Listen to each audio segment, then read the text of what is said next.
Eagles have won the toss, selected to receive, and Matt Stover will be kicking it away.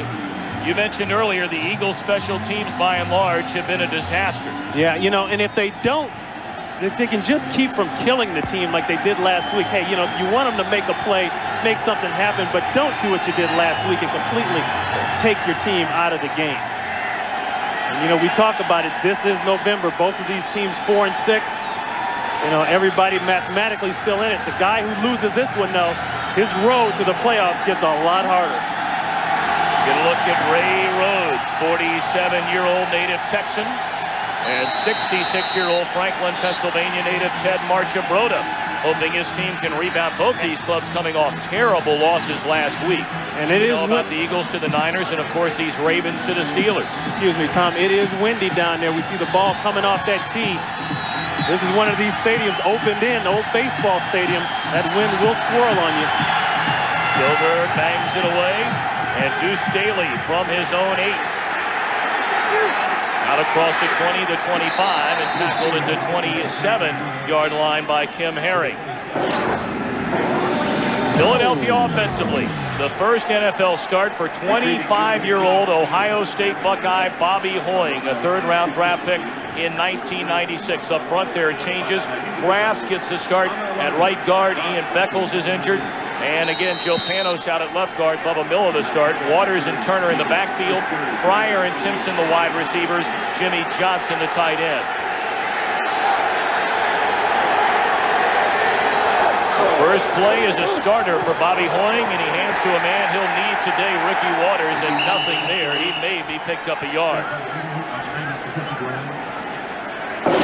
Defensively for the Ravens, a young group. McCrary and Burnett the ends, Siragusa and Jones the tackles.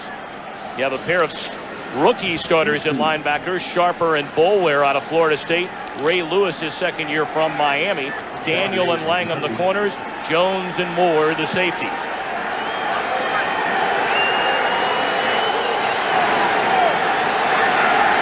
Six defensive backs check in on a 2nd and 8.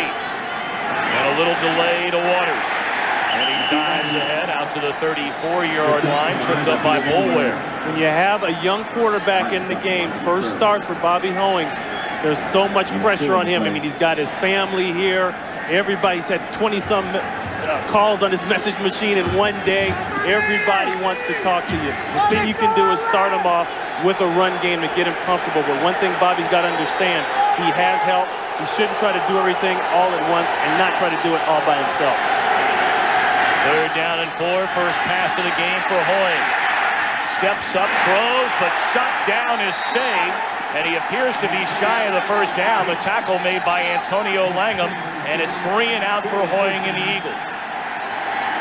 There it is, just a nice, safe pass. A good tackle on the outside to stop the first down. And this is where the Eagles need to play better, the special teams. Time and time again, whether it's been on a punt, a kickoff, whatever, there's been either a penalty or some kind of major breakdown that's led to a big play for the other team.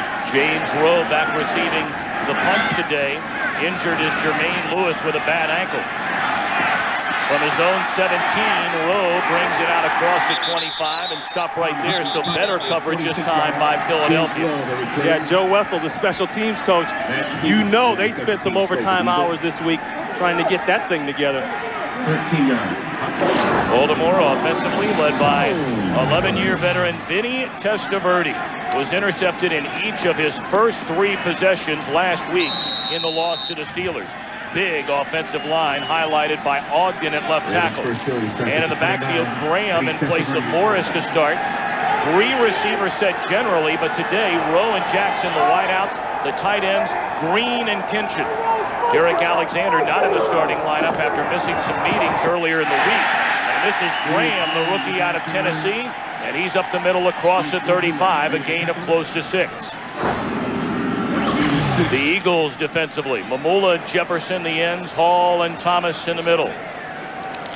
Darling gets the start in place of the injured Darren Smith at linebacker, joining Thomas and Willis, and a secondary banged up all year. Demery and Vincent the corners, Dawkins and Zordich the safety. They'll run it again, and again it's Graham a big hole off the right side, and he has first down yardage out to the 43-yard line. Tom, this is a team, the owner came out last week after the Pittsburgh game and publicly said that is unacceptable. We cannot get beat up like that. That creates a whole new sense of urgency now for the players and the coach, and you can kind of feel that walking around their facility this weekend. I mean, if there was ever a situation where Baltimore is going to come out here and try to make things happen and really put the pressure on, this is it right now. Well, you talk about the big advantage up front. 2 runs and a first down on 2 plays for the Ravens. And now Testaverde to throw. Looks up with tension on the far side of the field, close to midfield. A gain of 4, tackled there by Thomas. You know, we talk about that sense of urgency, and it all starts with that guy right there, Vinny Testaverde. Went to the Pro Bowl last year. Started off okay, a passing team doing well, passing even now number-wise, but he's hit a bad spot here. And that's Don Strock, the quarterback coach. You know, last week he opened up 3 interceptions right out of the box. He came out of the game. He has got to start better than that. That's the key if they want to pass the ball. But don't forget about their ability to run it either. And they're going to run it again, and again it's Graham. Not much room this time as he's in to Philadelphia territory to the 49. Will bring up 3rd down. Graham, a 3rd-round selection out of Tennessee, the 3rd all-time leading rusher in Volunteer history. And a lot of people cooled on Graham. He ran for over 1,000 yards his junior year, but when Peyton Manning came on board last year, Graham got 100 fewer carries his senior year than he did his junior year. But they like him a lot. And things changed up a little bit with Jermaine Lewis out. They went to more of a 2 tight end set from a 3 wide out set.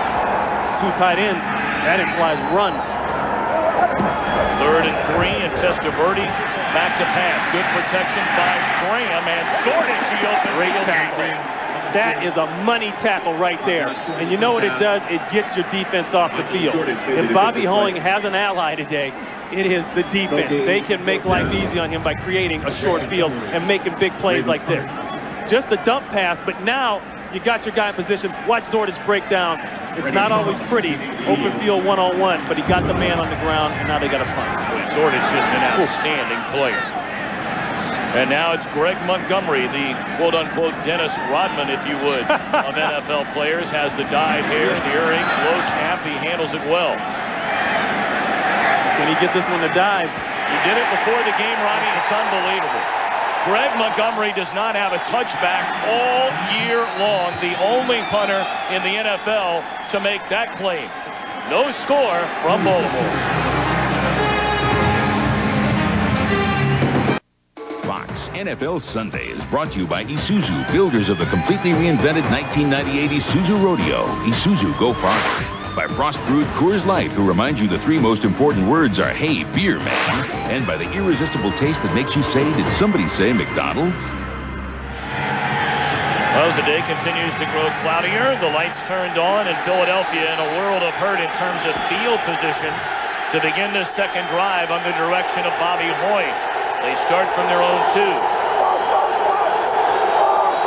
Waters in motion and Hoeing to throw from his own end zone. Safe pass out of the backfield and a nice open field tackle. The ball was down. Rondell Jones making a stop on Charlie Garner. This is the exact thing that Ray Rhodes is talking about. You know, having to go the long field, not getting good field position. Now, that's no fault to the special teams there. There's not much you can do about that great punt by Montgomery. But look how far they got to go. I mean, I'm looking at an awful lot of green here. There it is. Woo. 97 yards to be precise. 2nd and 9. And again, Hoeing, a short drop. Fires across the middle, hanging on was Fryer, and he took a lick. Now you see what Bobby Hoeing did right there? He steps back. He loses his first read. He went to his 3rd read, I think, inside. He spent some time and looked around. That shows an awful lot of poise. Watch Bobby Hoeing here. Watch where he looks. He looks to the right, looks to the left, and then comes back inside. That's outstanding. I mean, you're talking about a big pressure situation down by your own goal line, and this kid has the presence of mind to make those kind of decisions. That's what you want. As long as he doesn't have that mistake early and hurt his confidence, he's got a good chance. 3rd and 3. short drop. Hoying converts on the third down. The pass complete to Jimmy Johnson. And Bobby Hoying, Ray Rhodes told us yesterday that Hoying has a tremendous rapport with the other players. He said the other players like him a great deal as a guy and obviously as a quarterback. Well, the thing about it, the guy walks into the meeting room yesterday and you can just feel it. I mean, he's got a lot of confidence and a lot of poise. He seems very relaxed back there and very in control. Well, 4 ain't bad starting out your first start, pal. No. Nearly lost the exchange from center, and not much room to run that time for Ricky Waters. Waters coming in as the 7th leading rusher in the NFC.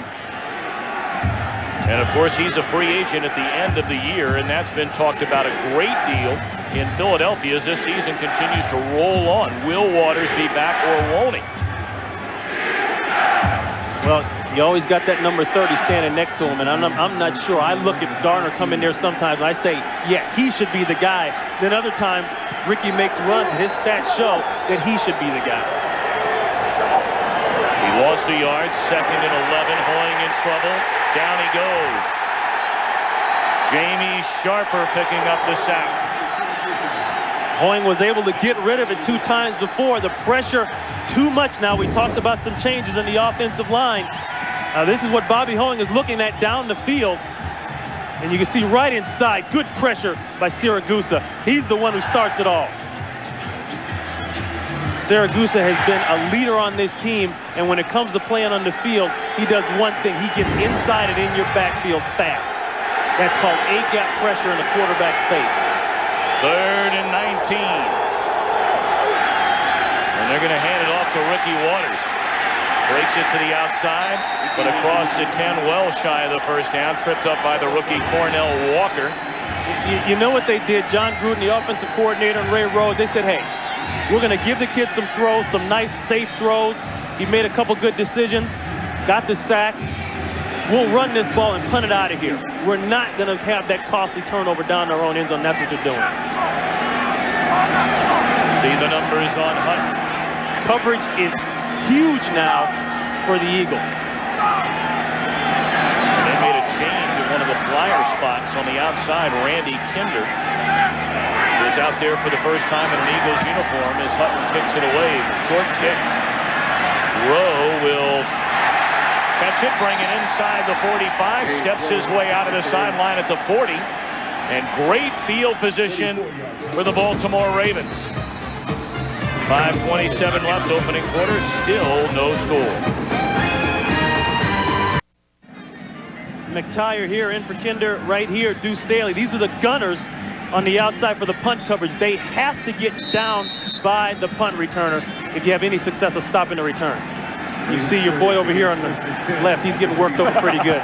Sometimes you got to make it an early day. Cut your losses and get off the field. Yeah, Ray Rhodes told us that Randy Kinder would be in one of the gunner positions today, but not so on that punt. Jay Graham carries the football inside the 35, down to the 33.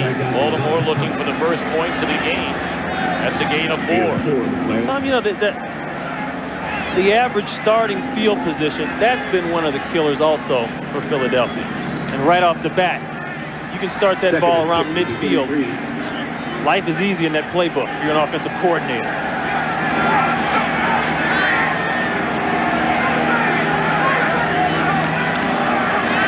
Testaverde on a 2nd and 6, lost dangerously towards Derek Alexander, incomplete. Right now, McDonald's game break time. Let's return to JB at our Fox Television Center.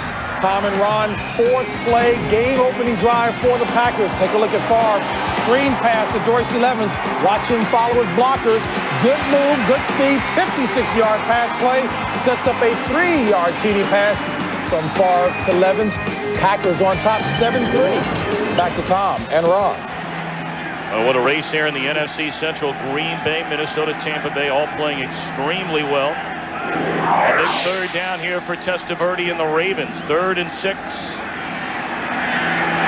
Testaverde steps away from trouble. Towards the 30, still on his feet, and he's shy of the first down as Brian Dawkins came racing up to wrap him up and take him down. Give that credit downfield to the Eagles secondary. They're all over it. He stepped in the pocket. He had some time, but nobody's there. Look at the coverage over here on the left side. That's Troy Benson, 23. Nice job of running with the crosser there. Michael Jackson, he's got that bicep. They're just playing zone man underneath, and they got help on top. You see that? That's called a trail technique. Excellent job downfield. Well, it appears here on 4th down, and a little better than 2, that Ted Marchibroda has already made the decision. He's going to go for it down at the Philadelphia 30-yard line.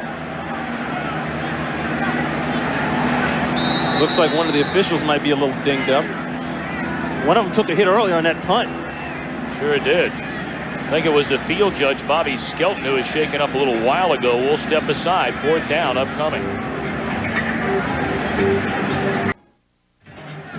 Larry Nemmers, the referee, has to leave the field. The side judge, Ken Baker, will take over now as the referee. Well, they had a little powwow down there. They were trying to get it together. Little huddle, line everybody up. Now they had to make a substitution. 4th and 2 at the Philadelphia 29-yard line. It's a long 2. He might be trying to just pull them off. Yep, that's what he's doing. Spends a timeout. They're going to send the field goal unit out. I didn't think Ted would be trying to do that one. Well, a moment ago when Larry Nemmers had to leave the field, our Fox sounds of the game joined all the officials and got the their kicker talk. and everything. Yeah, and they got a right-footed kicker. He's going to left. Here, but I don't think they're going to kick. Well, they might kick a field goal. We got to have a side judge over here. Yeah, that's Boris. Don't fuck it up. All right. Hey, they're all over it. And they're taping up the left ankle of the referee who started the game, Larry Nemmers. Ken Baker, as we mentioned, started the day as the side judge, and now he just takes off the black hat and puts on the white hat, and Larry Nemmers has no hat. He may have to go on the inactive list. IR. Might be on IR. Jerry Siemens now got a little situation on his hand. Well, they originally started to send the field goal unit out. Testaverde spent a timeout, talked it over with Ted Marchibroda, and they will go after all on 4th and 2. They're going. It's a long 2. Quick strike to Michael Jackson, and he has the first down and more. Jackson towards the end zone. Touchdown, Baltimore. The corner fell down up top.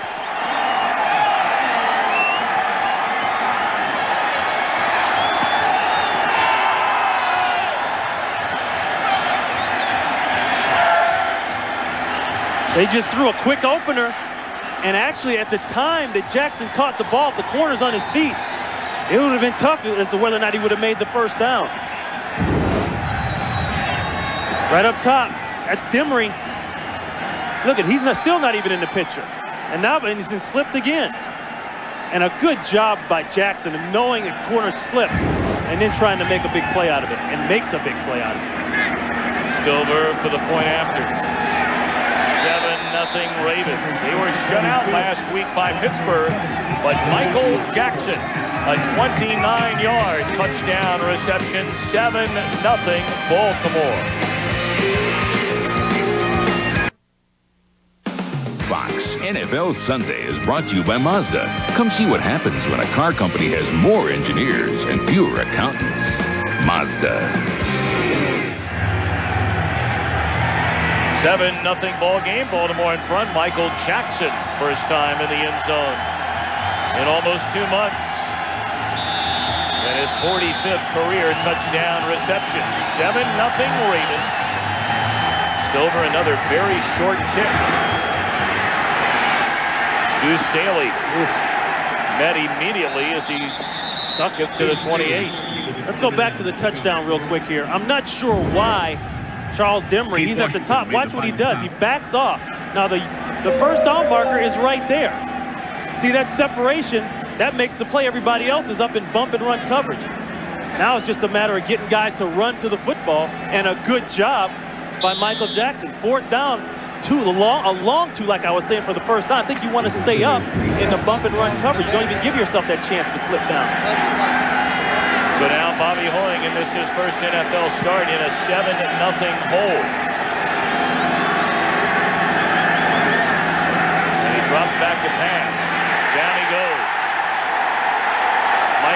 Prairie. And remember, Philadelphia offensively allowed 8 sacks in the loss to the 49ers last week, 3.5 by Stubblefield. Part of the new looks they're trying to give him. McCrary's going to loop all the way around. He's right there, 99. And see, they catch up Mayberry inside all that stuff. That's a nice little stunt, a nice little change-up. And we talked about some of the problems with the guards they've been having with Philadelphia. Last week, Bubba Miller, Crafts in there, first time. See there the amount of sacks given up. And already 2 allowed today. Charlie Garner, not much room out to the 23-yard line. It'll bring up 3rd down and almost 17. Herring and Burnett on the tackle. Larry Nemmers up and moving around. And they're telling, all right, walk it out, come on. See if you can get it loose. Nemmers knows this is the NFL. You got to play in pain sometimes. He's hurting, but he's going to try to get it out. 3rd and 16 for the Eagles. They need to get to the 39-yard line.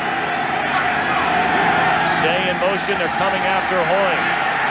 Dodges trouble for the moment. Looking down the field, he'll lead it himself. Take a knee and 3 and out again for Philadelphia. No one apparently getting open. Not a bad decision, but Hoying's got to learn to get on the ground.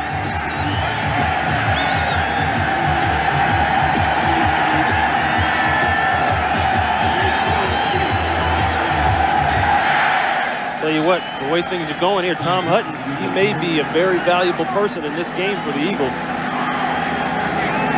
He's got to drive that ball out of their territory and put it as deep down the other side of the field as he can. James Rowe standing back at his own 25 and another short kick. Rowe at the 32, loses a handle. Oh, I think he got lucky. He may have gotten it back. He did. The punt return, God saved him. Well, again, Rowe stepping in for the injured Jermaine Lewis, who generally returns punts for the Ravens. So he doesn't have a whole lot of experience back there. Whenever a guy drops a punt, he doesn't look it in. Watch his head. See, he was looking at the coverage at the last minute, and that ball slips right down through the inside of his stomach. And of course, the way things have been going for Philadelphia, they just couldn't get this ball back. That would be too much good stuff for them on special teams. And they got guys all around it. But, you know, Tom, that goes back to coverage. That's why you got to have a lot of guys down there on the ball and coverage, because if something like this happens, you increase your percentage of recovering the fumble. I only saw 2 guys down there.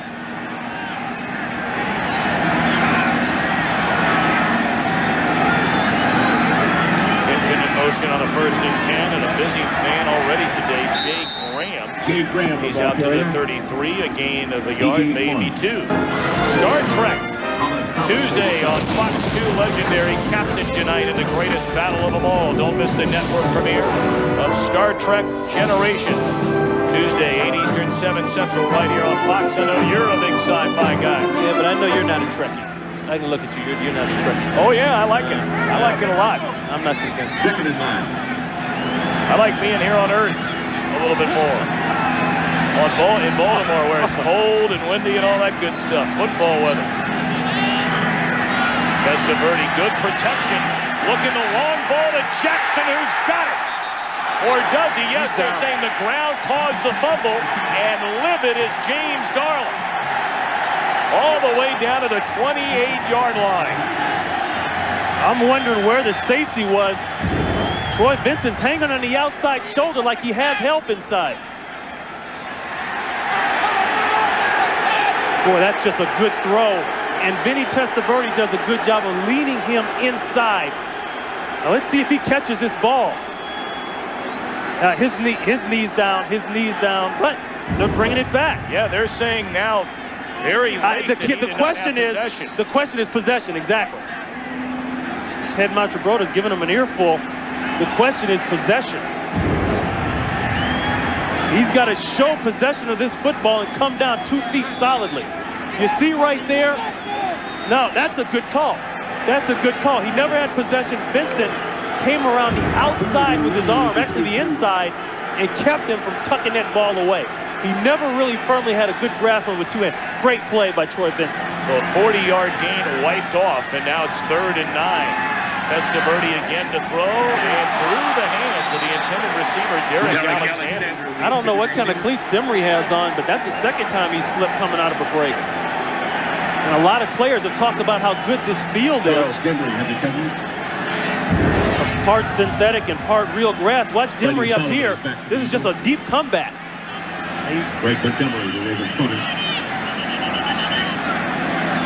Then the ball hits him on top of the head. Well, Alexander, we mentioned earlier, missed a couple of meetings this week, so he's slightly in Marchibroda's doghouse to begin with. That will not get him out of it. No, those aren't the type of plays that help your case.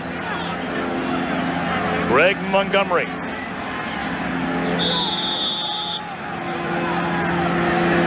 In Philadelphia inside the 2 with his last punt. But this guy can kick. Signaling for the fair catch at the 19-yard line, Freddie Solomon, and that's where the Eagles will put it in play. Now, we talked about Montgomery, referring to him as the quote-unquote Dennis Rodman with the different hair color. He's got the earrings. You see the fingernails are painted. That's a very handsome look. And then we got the tongue bar. I've never understood that. Have you? No. I was hoping you could explain it to me. I've heard some different explanations for it. So have I. None which I think we should talk about right at this time. I concur. Yeah.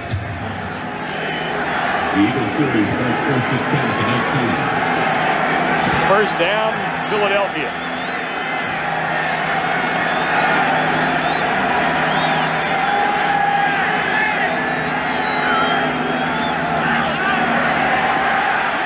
Charlie Garner trying to break it to the outside, crosses the 20 out to the 21-yard line. Pushed out of bounds there by Ray Lewis. Pick up of 2, it'll bring up 2nd and 8. You know, you talked about at the beginning how important it was for Hoying to get help in his first NFL start. And right now, Philadelphia very ineffective running the ball to set up the pass. Well, that's a big problem because that's how you help a guy like this get his first start. But when you don't have a Chris T. Jones in on the other side from prior, a deep threat, a legit deep threat, people are going to squeeze down 8 men and try to snuff you. Hoying has already been sacked a couple of times. Drops it off to Garner out of the backfield. What a move by Garner. Very close to the first down. Needed to get to the 29-yard line. Tackled by Siragusa. That'll be the final play of the opening quarter.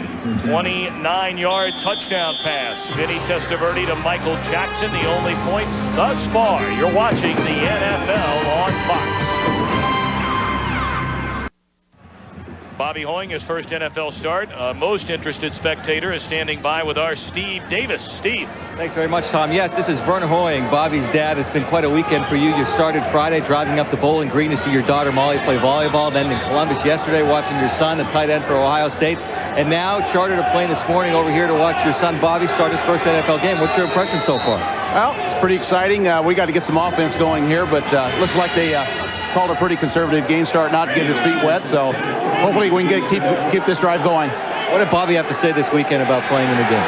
He was really excited. He was glad he got a chance to play Monday night, get some of his jitters out of the way, and that first sack and first touchdown and first couple passes. So he was really happy to get that out of the way, and I'm sure he's excited this morning. Well, enjoy the football game the rest of the way. Thanks very much. Thank you. We appreciate it. Let's send it back to Tom now. Steve, thank you very much. Charlie Garner, a gain of 8. You know, you talk about Bobby Hoying, a third-round pick in '96. He was the second quarterback selected in that draft. Tony Banks was the first. And he didn't go until the second round. The 42nd overall pick was Banks. Boy, Hoying had some spectacular moments at Ohio State, and boy, did he play with some horses. Hands it off, and clothesline right at the line of scrimmage was Garner. Very close to a first down. There's a look at that 8-man we talked about. If a team doesn't think that you can beat them downtown, they're going to sneak a guy up on you. There's a safety coming in real late, and that's an 8th guy. All it means is that that's another guy that you have to try to account for, and a lot of times offensively you're outnumbered. But once again, it goes back to the fact that when you don't have deep threats and people don't feel threatened deep, they're going to take the safety gamble on them and get them involved in the run game early. Gardner able to pick up the first down. So back-to-back first downs, and they're blitzing Hoying. And he drops it off and slightly overthrows Chad Lewis, the tight end. Those two hooked up for Hoying's first touchdown pass late in the fourth quarter last week against San Francisco. That ball's got to be caught. I mean, you know, we talk about what the Eagles need. They need plays. They need people to step up and make some big plays. And that's one of the things Ray Rhodes challenges this team with this past week. He said, I'm tired of the hard effort and all that good talking stuff. I need somebody to make a play.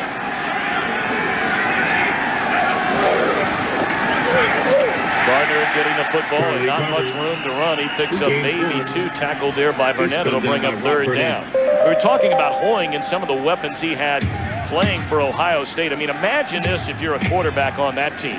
In '94, they had first-round selections, Joey Galloway and Corey Stringer. A year later, 3 first-round picks off that Buckeye offense, Ricky Dudley, Terry Glenn, and the Heisman Trophy winner, Eddie George. You're not an Ohio State fan, are you? Well, Hoying had some weapons. 3rd and 8. Hoying in trouble. And down he goes. Fulware from the outside. Just beat Barrett Brooks. Yeah, both tackles were pretty much scorched around the outside. Now Fulware right here, hey, he's a linebacker. He's going to come around the outside and just really beat Brooks right off the starting gate. I mean, he never had a chance.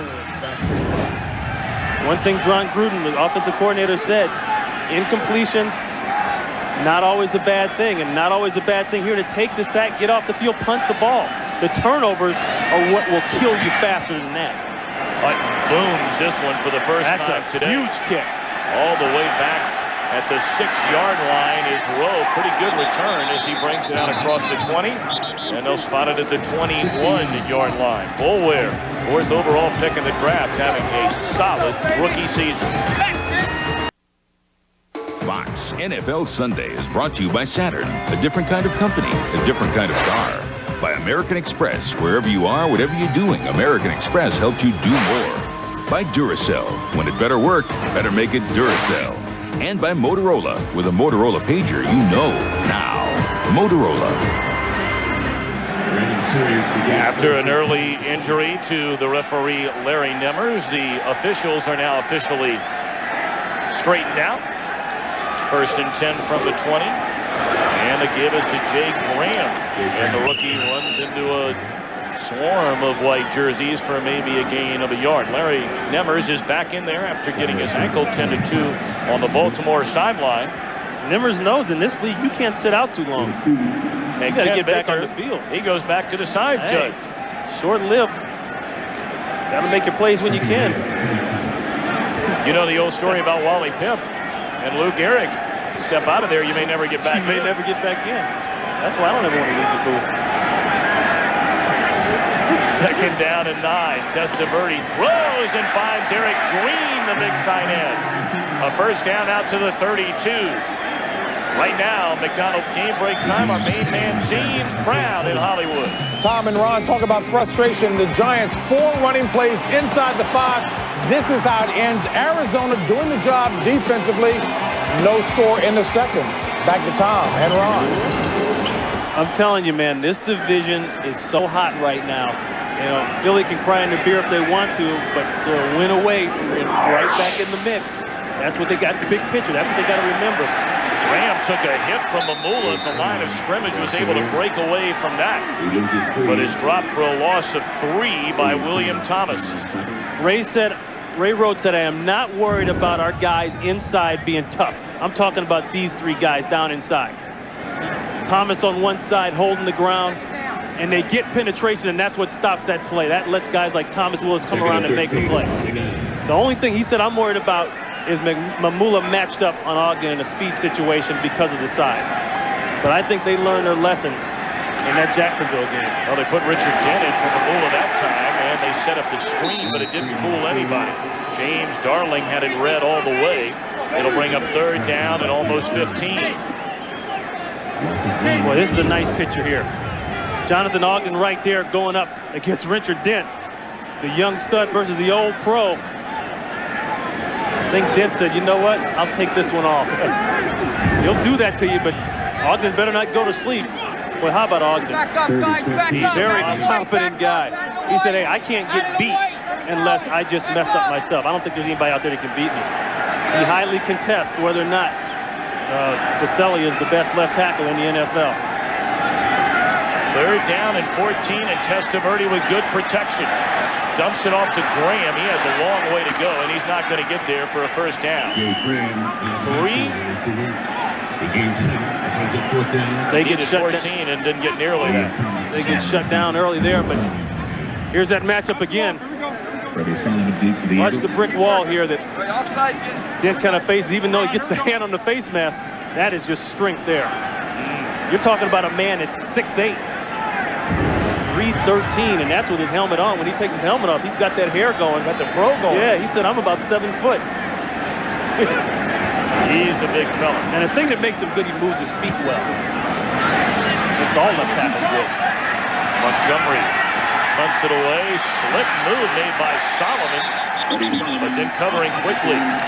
Baltimore, and he's out to the 20-yard line. Benny Thompson getting down the field as he generally will do. Now we're back in Baltimore, where Bobby Hoying makes his first NFL started quarterback today, and you can see the field position has clearly not worked in Hoying's favor thus far. A couple of times they've been pinned back inside their own 15.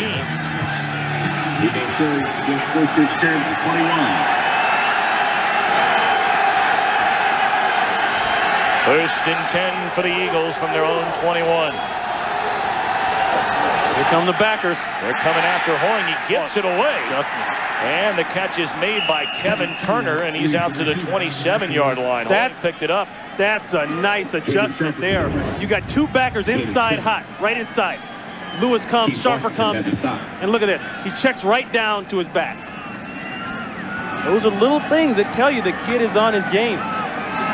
He didn't seem too worried about the point. He said, well, we'll let you know, if things change, but he didn't seem too worried about, the blitzing and the different looks and all that stuff. They pitch it to Ricky Waters, who's been very quiet. Got a great block from Turner, and he's very close to a 1st down. Turner stepping up there and putting a knock on Ray Lewis, the middle linebacker, and Turner will do that to you.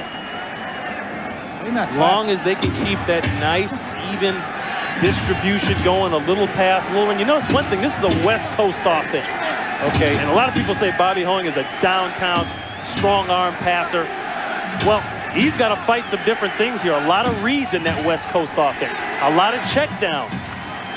So far we've seen some short routes. Maybe that one to the tight end that was dropped was the longest, but a big 3rd down here. 3rd and 1.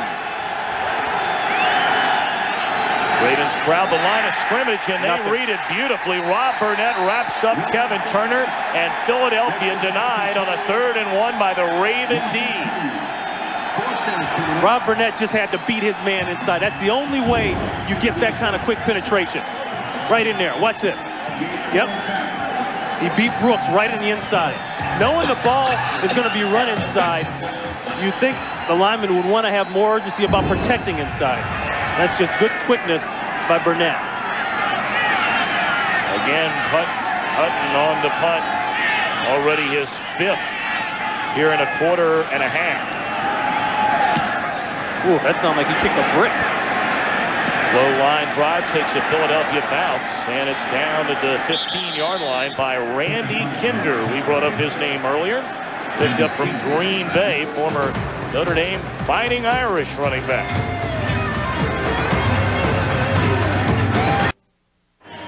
Randy Kinder, 43. Now, he's got single coverage. They're expected to beat this down the field. And this is a bright spot for the Philadelphia special teams because he forces the catch here. He downs the ball himself. Great play. They need more of that. 1st down for the Ravens, a 7-0 lead. They begin this drive from their own 15, and Testaverde back to throw. Good protection finds Graham, who's getting a lot of touches here today, but covered beautifully by Darling for a loss of a yard. They started off with a couple nice runs early in the first series. In the first quarter, they looked like they sputtered quite a bit. They came out, they wanted to start out in that 3 wideout package with Jermaine Lewis in the slot. And He's their speed guy. He really splits the defense. They weren't able to do that. They went to a 2 tight end situation. He's got that ankle. They deactivated him. Graham again, and he's out across the 17 to the 18-yard line. It'll bring up 3rd down and long. We have not seen Byron Bam Morris, who of course missed the first 4 games of the season after being suspended, but over the last 3 weeks, Bam Morris has been the leading rusher, second leading rusher in the NFL, second only to Terrell Davis of Denver. But no sign of Morris, who is bothered by a bad toe. 3rd and 7.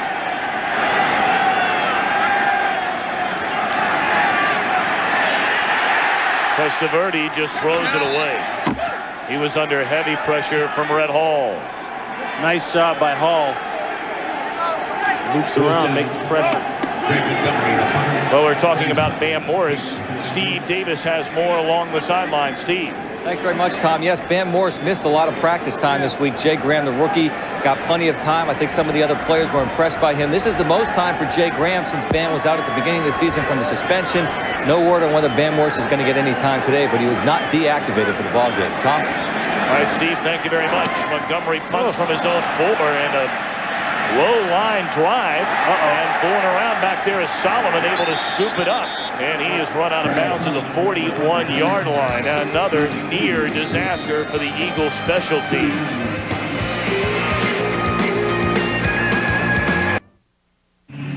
The highlight of every telecast for Ron Pitts, our Aflac trivia question. Which 2 current NFL coaches were traded for one another in their playing careers? Which 2 current NFL coaches traded for one another back in their playing days? Give you a moment or 2 to think about that.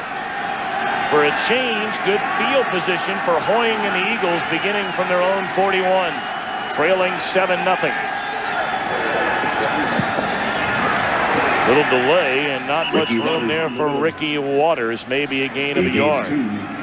What have the Eagles done so far in this the first start for second-year quarterback Bobby Hoying? And believe it or not, I think they're happy with that. I really do, considering the situation, considering the fact that they've got a guard that didn't play well and starting in their own part of the field, and then they're making another substitution with Krafts on the other side at guard, and a quarterback start for the first. I really think that they're not too anxious to go ahead and air it out yet. Coming after Hoying on a 2nd and 8, and it's dropped by Solomon. See, that's the kind of flag comes in late, or did it? No, they were just spotting where the incompletion was. Pardon me, Ron. That's the kind of stuff that has killed this team. You can talk about, well, maybe Detmer's off, and then maybe Pete's off, and all this. You go back to that Monday night game, you count how many passes were dropped. A ton. There were times when balls were right there, and there's another one. That's just concentration. And what that does is that takes you from a 3rd and maybe 4 or 3 to back now to a 3rd and a long 8. And for Solomon, it goes from being on the field to standing on the sideline. A no win for everybody. 3rd and 8, blitz coming on Hoying. They pick it up, but down he goes. See? You know, you push that team back just a little bit more. McCrary now really not happy with his sack total coming into this game. Had 4 coming in. Last year, the guy had 13.5, tied Bruce Smith. He's on the outside, working against Mayberry. Look at the rip move.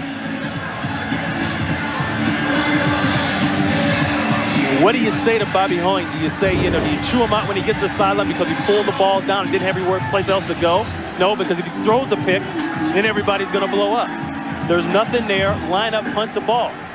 Looking at Pops there. I like it. Every dad is an offensive coordinator. Vern Hoying made the trip from St. Henry, Ohio, the Hoying's hometown. And Hutton, with 4:30 left until halftime, punts for the 6th time. Handles a low snap. This is returnable for Rowe. And across the 30 to the 32-yard line, getting There's down your guy. the field is Kinder. Great coverage. Hey, this guy could end up being a great pickup. Now he's going against double, okay? It's not single anymore. This is tough to beat, but this is what he has to do. Now he runs out of bounds. They got to let him back in before they hit him again, but he outruns both guys and then makes the tackle. Those are plays. You can blame the special teams coach if you want, but sooner or later, players have to make the plays, and that's what it comes down to. This is just how Joe Wessel drew it up, trust me. It's up to the player to execute it. There's Joe Wessel right there. Giving Kidner some kudos back behind the bench. 4:19 to play until halftime, and to give us to Graham, who finds room off the right side, and he carries out to the 38-yard line. Charles Denbury picked him up. A lot of offense in this game. We're being facetious. A lot of punts.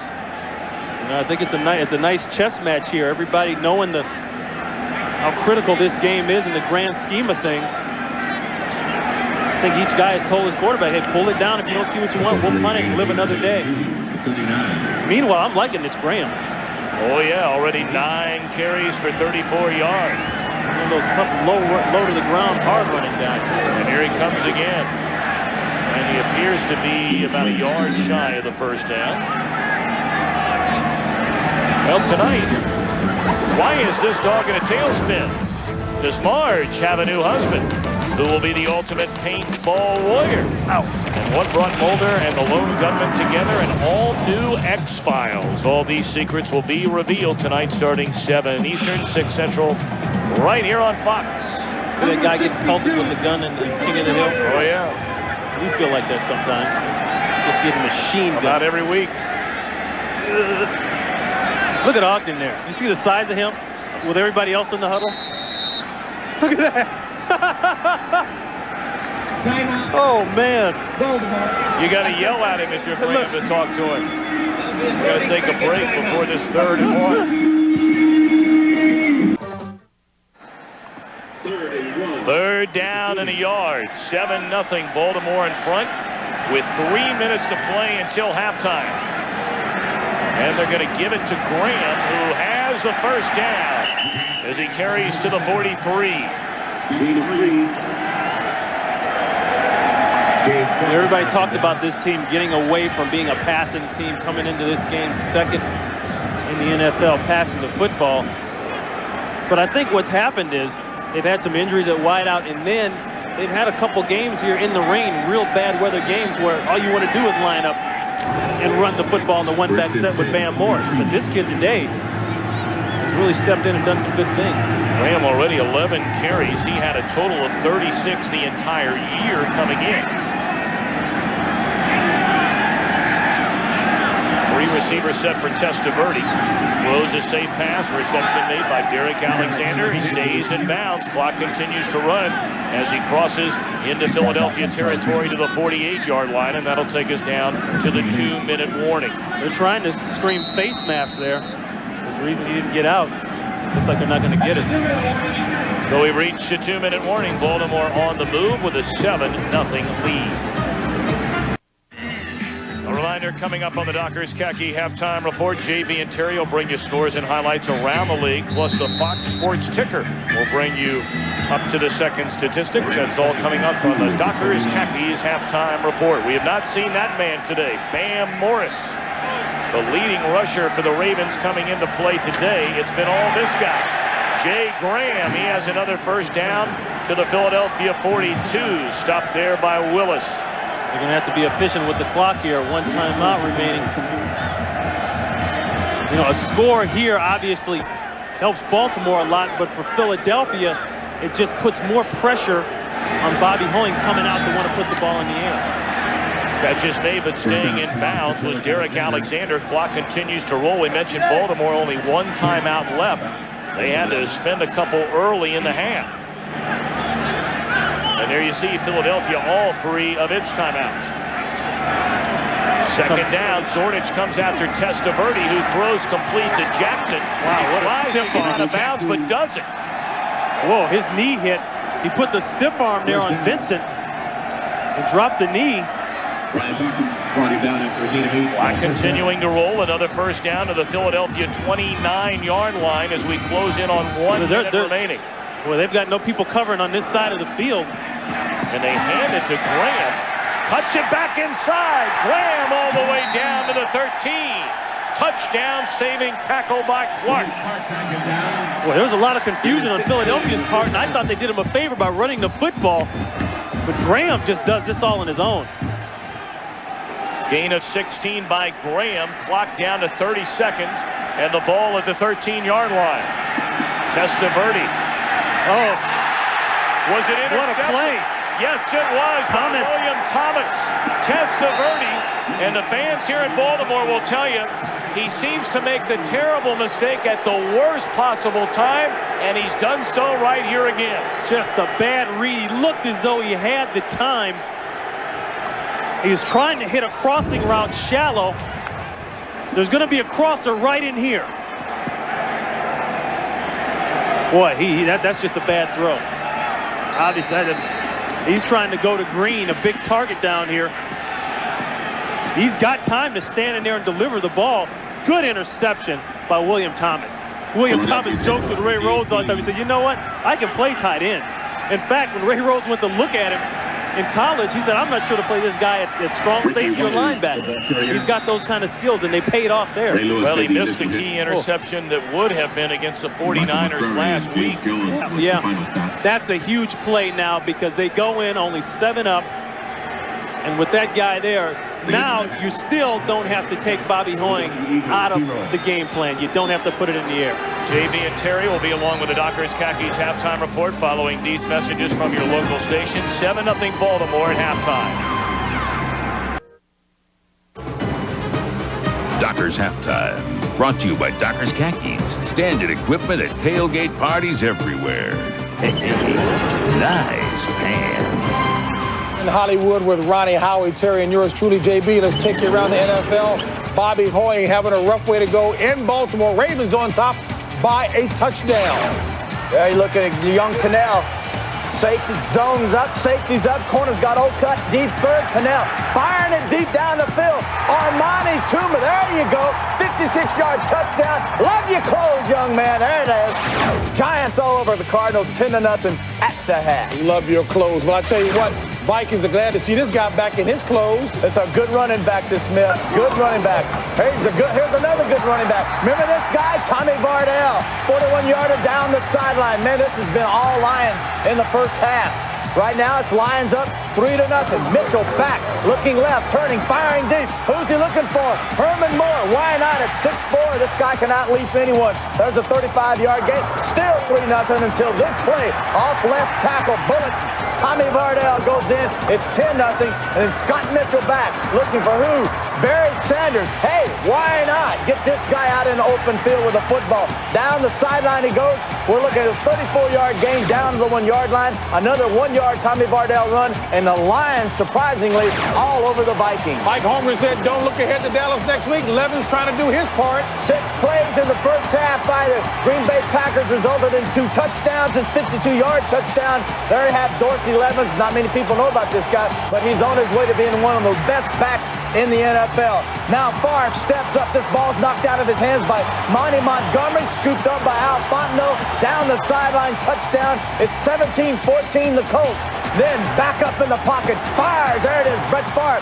Blackman, he's there, picks it off. Laterals to who? Belzer. Down the sideline he goes, JB. How far will he go? Get in the end zone. Get in the end zone. There All the way. 24-14 until the Pack fights back. A long pass from Favre to Mays down to the 1-yard line. There you see the score. Evans with 3 TDs. Buccaneers ball control on top by a touchdown over the Patriots. Falcons 10-0 over the Rams. Jamal Anderson touchdown running that one as well. Nip and tuck ball game. You like that one, nip and tuck? I like it. Chiefs nipping them by 1. Jaguars 7-3 over the Oilers. You said you liked the Oilers in this one. We'll see. Steelers only by a field goal over the Bengals, and the Seahawks 10-7 over your beloved Saints. That's it right late in the second quarter. You're shaking your head, but we're going to go to Ronnie. What's happening with Bobby Hoying in his debut? Bobby Hoying, he has to get some protection, and right now Bubba Miller, that offensive guard, has to get the job done for him, Howie. Yeah, I'll tell you the 2 things you need when you're a young quarterback. Terry pointed out earlier, on the football field, you need good protection. They haven't gotten that. He needs to step up in the pocket some, too. It's a feel for the pocket. And they also need to run the ball. They haven't done either one of those things successfully, so it's very difficult for a young quarterback to come in and implement him into the lineup and ask him to be successful under those conditions. Now, you're down to your 3rd quarterback, guys. What do you do now, huh? Do you sit Hoying down and come back in with Pete, or you go back to Detmer? I mean, this is really a musical like the rotating quarterback. I do, yeah, sure. It does world of goods for any of them's confidence. This is a real struggle. If you don't protect there's no way a young quarterback can have any chance of being successful. The Bubba Miller thing at offensive guard, you know, they have an injury. The second-tier guy comes down, and it shows you where the NFL is right now. The drop-off from the first team to the second team is so drastic, it's a problem. Talk about a young quarterback losing his confidence. 4 sacks will certainly cause that as well. All right, folks, that does it for the Doctors Halftime here. But Doctors Halftime will continue after this.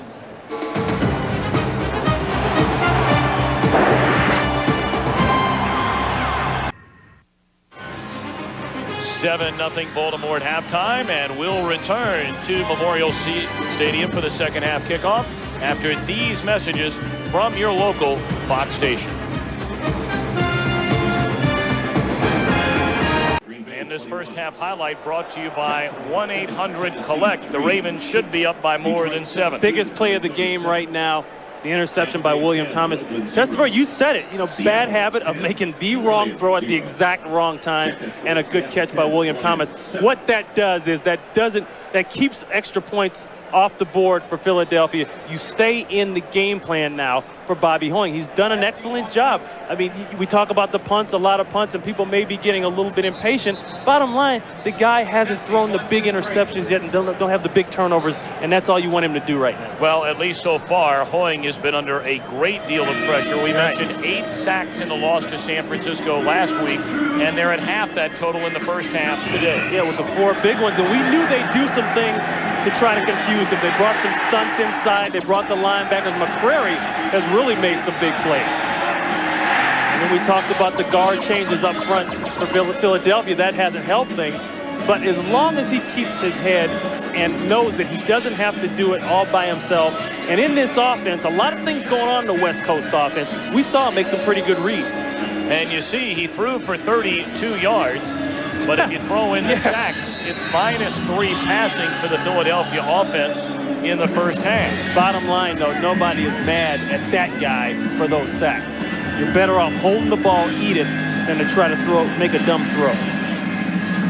Well, Ray Rhodes and company will try and get the offense in gear for the second half. They'll be kicking away to Peter Boulware and the Baltimore Ravens. Ravens able to get an early touchdown throw from Vinny Testaverde to Michael Jackson. But then after that, next to nothing offensively. Oh, they started out very nice. Had some nice runs in there. And we talk about Graham. He's had his share of good yards, but really a bit of a stutter from the second quarter on. Philadelphia will kick off to begin the second half. So Vinny Testaverde and the Ravens looking to end this losing streak. They were hammered last week by division rival Pittsburgh, 37-0. Priest Holmes, 26, James Rowe, 83, waiting to begin the second half, and this is Rowe from his own 6. Out across the 20 and pushed out of bounds at the 24-yard line, so that's where the Ravens will put it in play. You can definitely see the intensity stepped up on the Philadelphia Eagles special teams. You know, you go through that last week and nationally get embarrassed like that. You got to believe they're going to come out today and play just about as well as they can possibly play. And that's where it starts to hit in on your pride there. Jay Graham, very busy in the first half. We did not see Bam Morris bothered with a toe injury. We'll see if we catch him at all in the second half. It's Graham on the first carry and a gain of close to 8 for Jay Graham. Again, the rookie out of Tennessee, a third-round draft pick by the Ravens. You know, we brought up earlier that Graham had a magnificent season as a junior in Tennessee, but then the Volunteers with Peyton Manning threw the ball a lot more Graham's senior year. In fact, he carried almost 100 times fewer his senior year than his junior year. So maybe some teams cooled on him a bit, but the Ravens like having him, and he just picks up a first down out to the 36-yard line. Well, they thought today they can come into this thing after they knew they weren't going to have Lewis at the wide receiver position, and that's Bam Morris there, and go with 2 tight ends and pound Philadelphia inside. They feel they outweigh them on the offensive line, and they can make it physical. But so far, with the exception of a few good runs by Graham, the Eagles have held up and forced those third down situations. See the numbers on Graham, already 73 yards rushing in place of Morris today. Kinchin in motion on a first down throw. Testaverde thought about it, and now he'll race near the sideline and step out of bounds.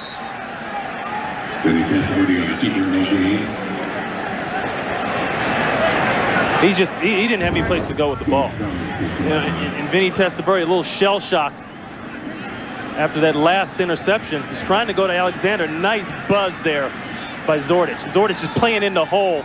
He sinks down on anything coming inside. That's a nice job.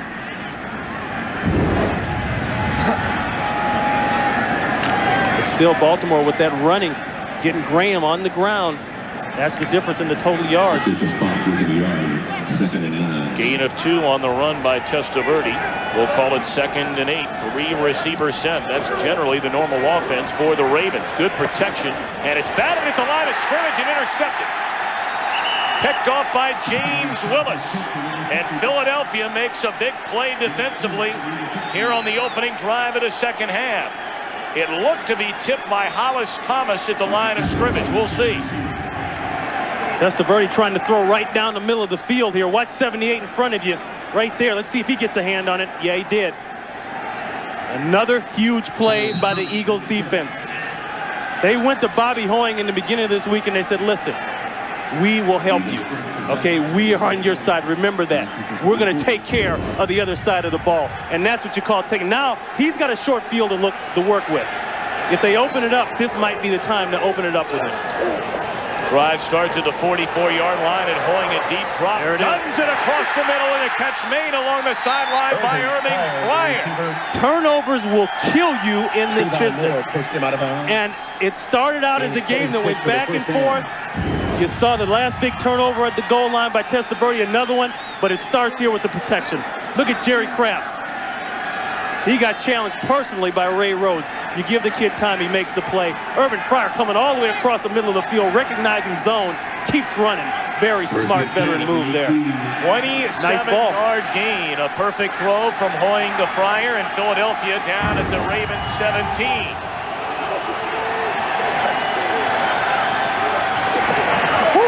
What a lick delivered on Charlie Garner by the rookie out of Virginia, Jamie Sharper. That's something about this crew. They've got a very, very young linebacking core. In fact, 2 rookies starting on the outside linebacker position. Jamie Sharper, he's one of those guys that probably, is a very casual guy, doesn't get very upset. Boulware on the other side, they say he can tweak any minute on you and go off the air. And then you got that guy there, 52.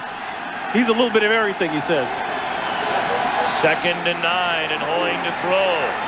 Drops it off, and Waters, his first reception out of the backfield, close to the 10-yard line. It'll bring up 3rd down and a couple of yards for Philadelphia. This is the area where Ray Rhodes has been most concerned with and has been the biggest problem coming into the red zone. It's nice to go down the field. They had this short field. They made a nice big play to Fryer, but this is where the stall has occurred. And this is why there is a change in quarterback right there. They move the offense, as you mentioned earlier, down the field. They get near the goal line and do not, by and large, score touchdowns. Boy, Hoying's working with a short clock. You better get it off. 3rd and 2. They just do get it off. Hoying hanging in there, and he's still on his feet. Tries to lean out for a couple of yards, but is dumped at the 15-yard line by James Jones. Well, it's just as heart-wrenching for Dad to sit in those stands and have to watch the son out there trying to make a play. 97 right inside. Krafts holds him initially, but then he did the spin move. Hoying almost got out of this. Bottom line, you keep yourself in a position to do this right here. Get points. 33-yard field goal try from Bonio. And it is good. Wow, you see that win? Nice little fade on that shot. It started as a fade, went as a slice, and they give you 3 points. Well, the turnover leads to 3 points for Philadelphia, and the Ravens in front 7-3 with 10-12 to play here in the third quarter. James Rowe, a short kick, fields from his own 12, out across the 25, tackled at the 29-yard line by Brian Dawkins. So we'll take a break. Third quarter, 7-3, Ravens. Third down a moment ago. I don't think he had any place, obviously, to throw the football. Nice spin move there by Jones. Put it on Jerry Kraft. But once again, Dad's reaction to the sack.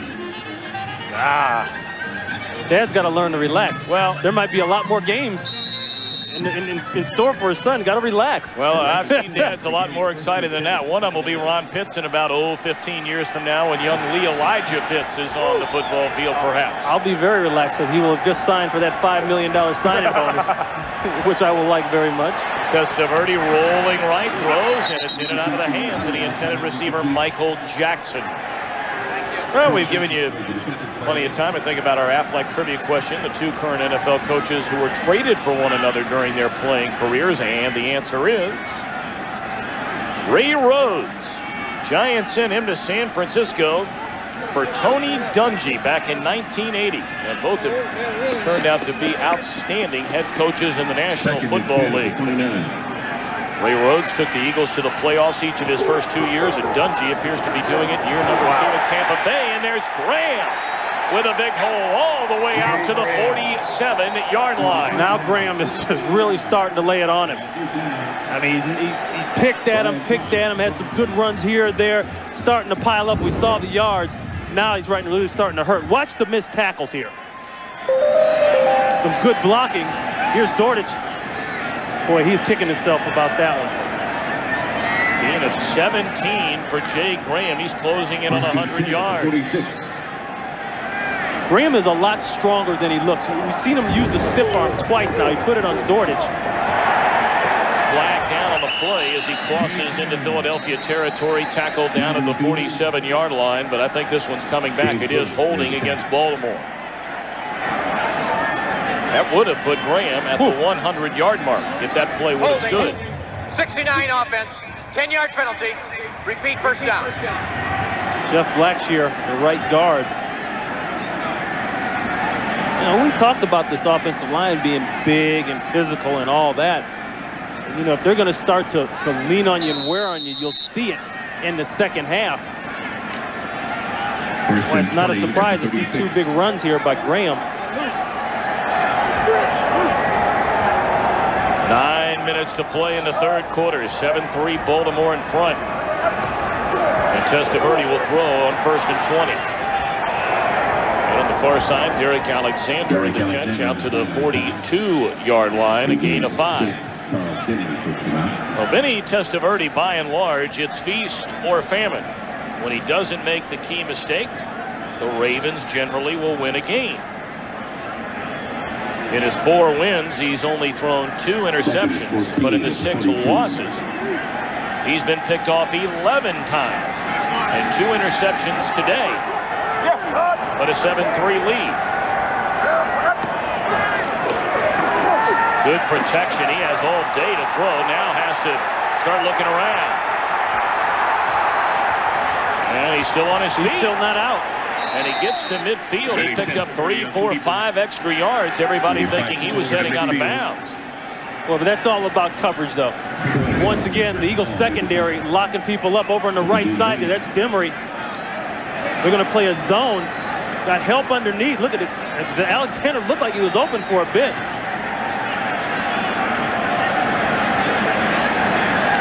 That's great coverage right there. Willie Clark running man for man up the seam with Yarbrough. 3rd down and 6.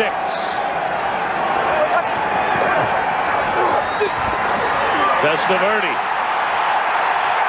Down he goes, and the ball is loose. And Philadelphia appears to have recovered. Are they saying the ball was down? They're saying that the ground caused the fumble. And it looked from up here as though Testaverde had fumbled it away, but apparently not. Well, that's a big break. Let's take another look.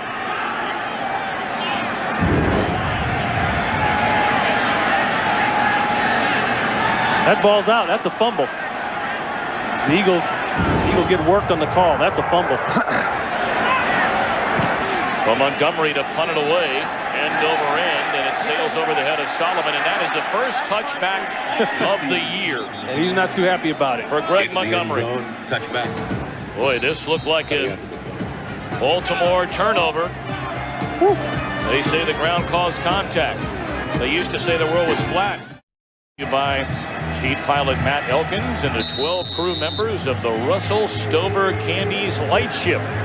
It's called the Light Ship because it is internally illuminated by two 1,000-watt metal alley bulbs. We were hoping for a ride on that today. 7-3, Baltimore in front. Philadelphia begins from its own 20. And Hoying coming out throwing. Drops it across the middle to Waters, who has the first down and more out to the 34-yard line.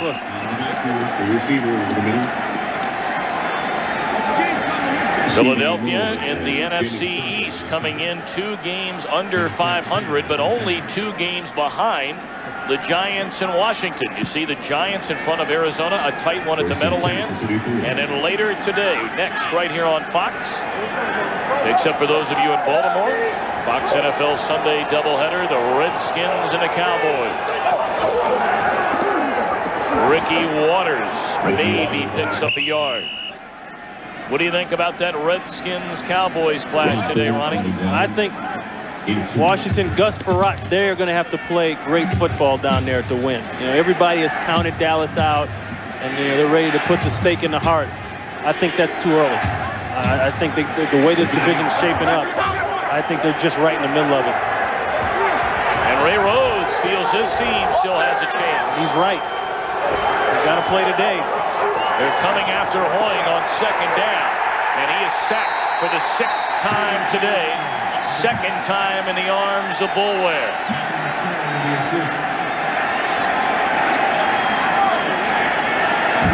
Tackles, the offensive line, they've been talked about a lot on this team. Watch on this right side. Bullware's just going to be a speed rusher around the outside. That's all he does. He just beats Barrett Brooks around the corner. 28.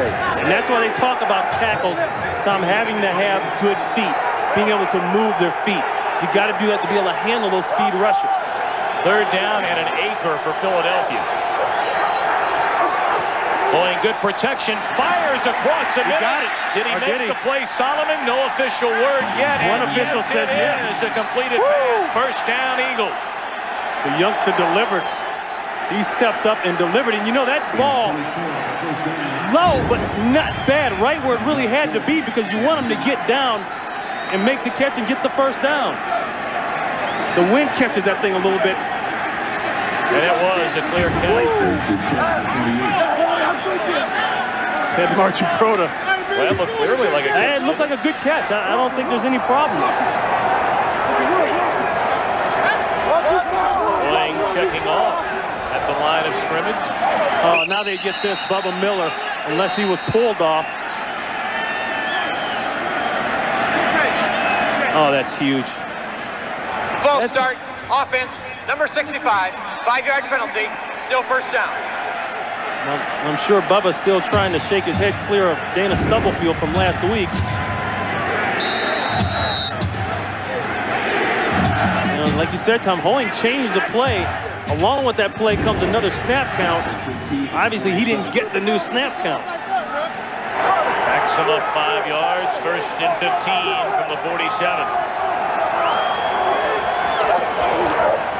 And again, Hoying to throw. Good protection. Lost the ball to Turner out of the backfield. And he's back to the original line of scrimmage at the 47. Well, we were talking about the NFC East, Giants and Cardinals at the Meadowlands. McDonald's game break. How about it, JB? Hey, take a look. Talk about how about it.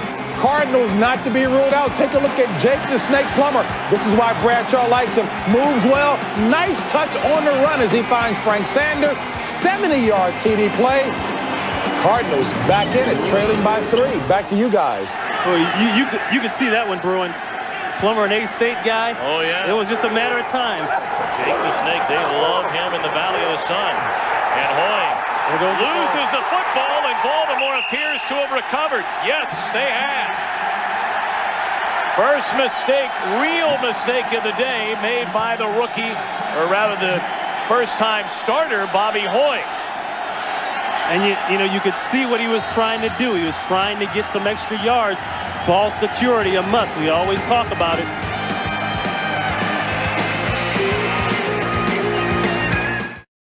James Jones here, he ends up getting the fumble, credit for the caused fumble. You know, and Hoying has just got to know, you got to tuck that ball away when you're getting ready to run. He looked as though he was ready to tuck it. But right before he got ready to tuck it, he got hit. And that's a record. Well, Philadelphia allowed 8 sacks last week to San Francisco. And you see a Baltimore team record 7 sacks for the Raven D today.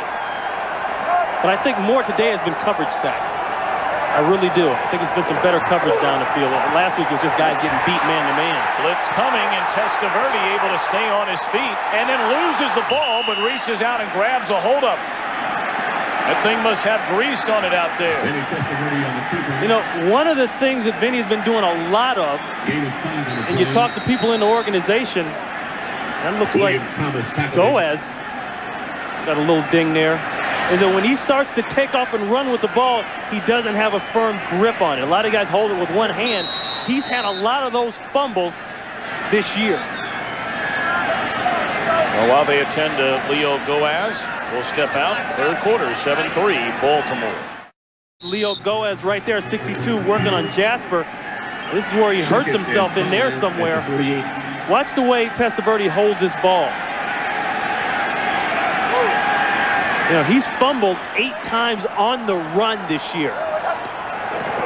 2nd and 5, and Jay Graham running for first down yardage and more to the Philadelphia 39. He's stopped there by Willie Clark. And Graham, as Goaz leaves, looks like a shoulder or the left arm. And stepping back in there, who had started a number of games this season, Ben Cavill, out of Oklahoma. Once again, working on that left side. The Eagles are probably heavier on the right side when they put in Jasper, and Thomas is over there, and Jefferson. But on the left side with Mamula and Red Hall, they're a little bit lighter. That's where the Ravens have been pounding, running the football. Testaverde nearly intercepted. He had an eye all the way on Michael Jackson, and with him step for step was Vincent. Somebody else is down. It's James Willis. Willis, starting middle linebacker. And a man who generally backs him up at the middle linebacking spot, James Darling, is having to start on the outside because of the injury to Darren Smith. Farmer may have to come in.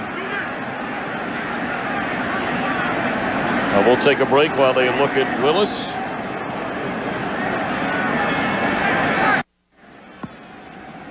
James Willis getting up off his feet, injured on that last pass attempt by Baltimore.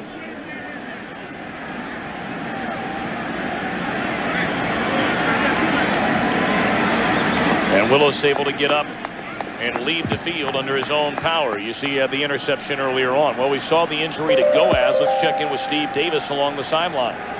Okay, Tom, thank you very much. He limped off with what is called a pec muscle injury. They're looking at it right now as a pull. They're going to take him in and hope it's not a tear for Leo Goaz in his left pec. Tom? All right, so while he's in for x-rays, you mentioned Campbell takes over at the left guard, and Jeff Harrod, the longtime Indianapolis Colt, is in the ball game for Philadelphia. So now 3rd down for the Ravens. Boy, a lot of upsets as you look at the score. Detroit mauling Minnesota Tampa today. Bay, did I read that one right? At home against New England today. See the Steelers in the AFC Central in front of Cincinnati. Bengals have turned it over a couple of times in that game. How about the monkey wrench the Big Tuna is throwing in that AFC East division? You knew it was coming. And New England made a horrible mistake. People may not want to hear that, but facts are facts. Well, facts are facts, like you said. Early movement, and we'll see. Richard Dent crossed over the line of scrimmage. Richard Dent doing a little jaw jacking over there to Jonathan Ogden. Prior to the snap, We have a false start on the quarterback of the offensive team. 5-yard penalty. Still 3rd down. Pulled out a little early. Well, let's listen. Our sounds of the game.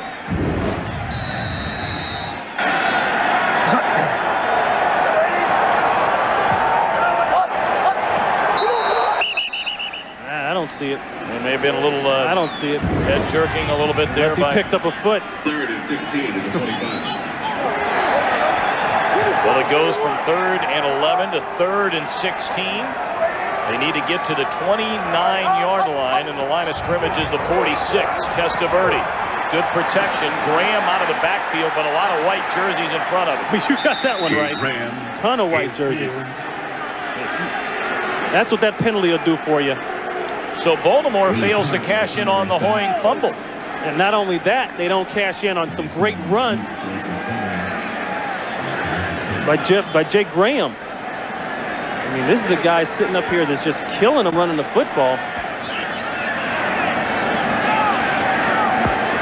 Once again, Tommy, Eagles defense today has stepped up. Emmett Thomas, the defensive coordinator, his group, they say, hey, listen, Bobby, we're going to take care of business. You just run the game plan, and we're going to handle it on this end. So far, they've done that. Fair catch signaled for by Solomon at the 17-yard line on the final play of the 3rd quarter. And our score, Baltimore 7, 24-yard Philadelphia 3. 15 minutes left to go from Memorial Stadium. Into the 3rd quarter.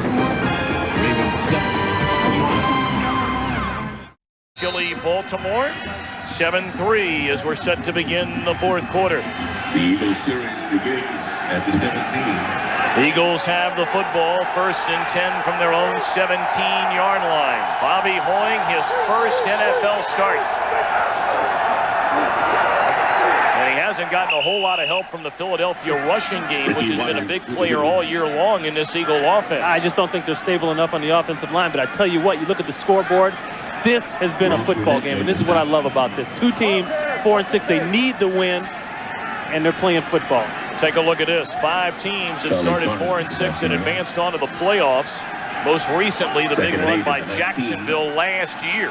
And now you look at New Orleans at 8-8. You wonder, how'd they get in at 8-8? That was a year after the rule change that allowed that extra team in the playoffs. Philadelphia's been 4 and 6 7 times and never made the playoffs. Good read there by Hoying. He looked off a couple of other receivers and dumped it off to Johnson, who's very close to a first down at the 28-yard line. If you notice the pattern that they're having Bobby Hoying throw, it's a lot of dink and dunk, a lot of short stuff right in front of him that he can see a good clear vision, but once again, not big throws. Nothing that he has to try to put over a linebacker on the outside third of the field. Very high percentage completion type throws. But when they get across or when Color's running free, they say go ahead and take the shot, and that's what he's done. Pryor in motion on a first down, and Hoying a short drop, easy throw to Johnson, who still has the football all the way out to the 42-yard line. Let me tell you something. Bobby Hoying can shake up the world right now, and he can definitely shake up the Philadelphia Eagle franchise. You're sitting there with Detmer, a high-priced guy in there, and Pete. You know, these are guys who they thought would be the ones. But here's your second-year player. You know, if he has a good game here, they win this game, he may be able to write his own ticket. And so far, he hasn't done a lot to hurt himself. The numbers are very good for Hoying when he's been given time to throw. Garner nowhere to run, and he's dropped for a 4-yard loss. A lot of run blitzing by the Baltimore Ravens. Marvin Lewis, the defensive coordinator, believes in keeping his guys super aggressive, especially, there's Lewis there, especially the linebacking core. They're young, and he hadn't done anything to take that fire away from it. He puts them in positions to use that energy, use that wild and craziness, and make plays. There you look at Marvin Lewis, who despite being 38 years old is already in his 17th year of coaching.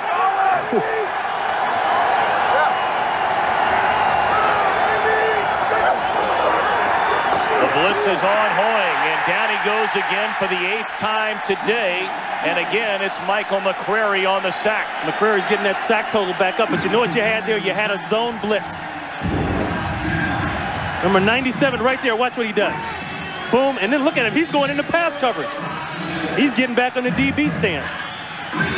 Once again, another change-up. That's something new that he hadn't, that Bobby Hoeing hadn't seen. They knew he wouldn't see. Something to confuse him, make him maybe throw one out of there early. 8 sacks for 56 yards.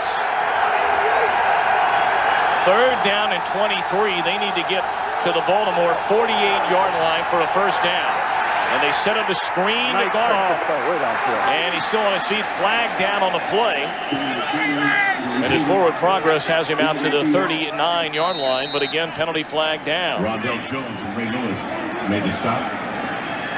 Made of 11. Just when you think something is about to happen offensively for the Eagles, they give up another sack. And now illegal procedure, and they'll have to punt it away. Ineligible downfield on the offensive team, number 65. Penalty is declined. 4th down. So the illegal man downfield, and oh, Bubba. Oh, Bubba.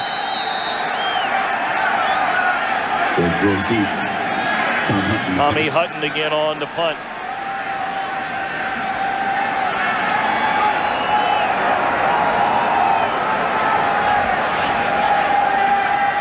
James Rowe at his own 15, and Hutton punts it right there to the 15. And Rowe breaks a couple of tackles and then is hammered down at the 30 by Kevin Turner. Hammered is right. Pounded. 11-11 left and a 7-3 Baltimore lead. Baltimore, 4th quarter, 11:09 to play, and it's 7-3 Ravens in front. James Willis has returned at middle linebacker. He left on the last series with a strained left shoulder, but he's right back in there.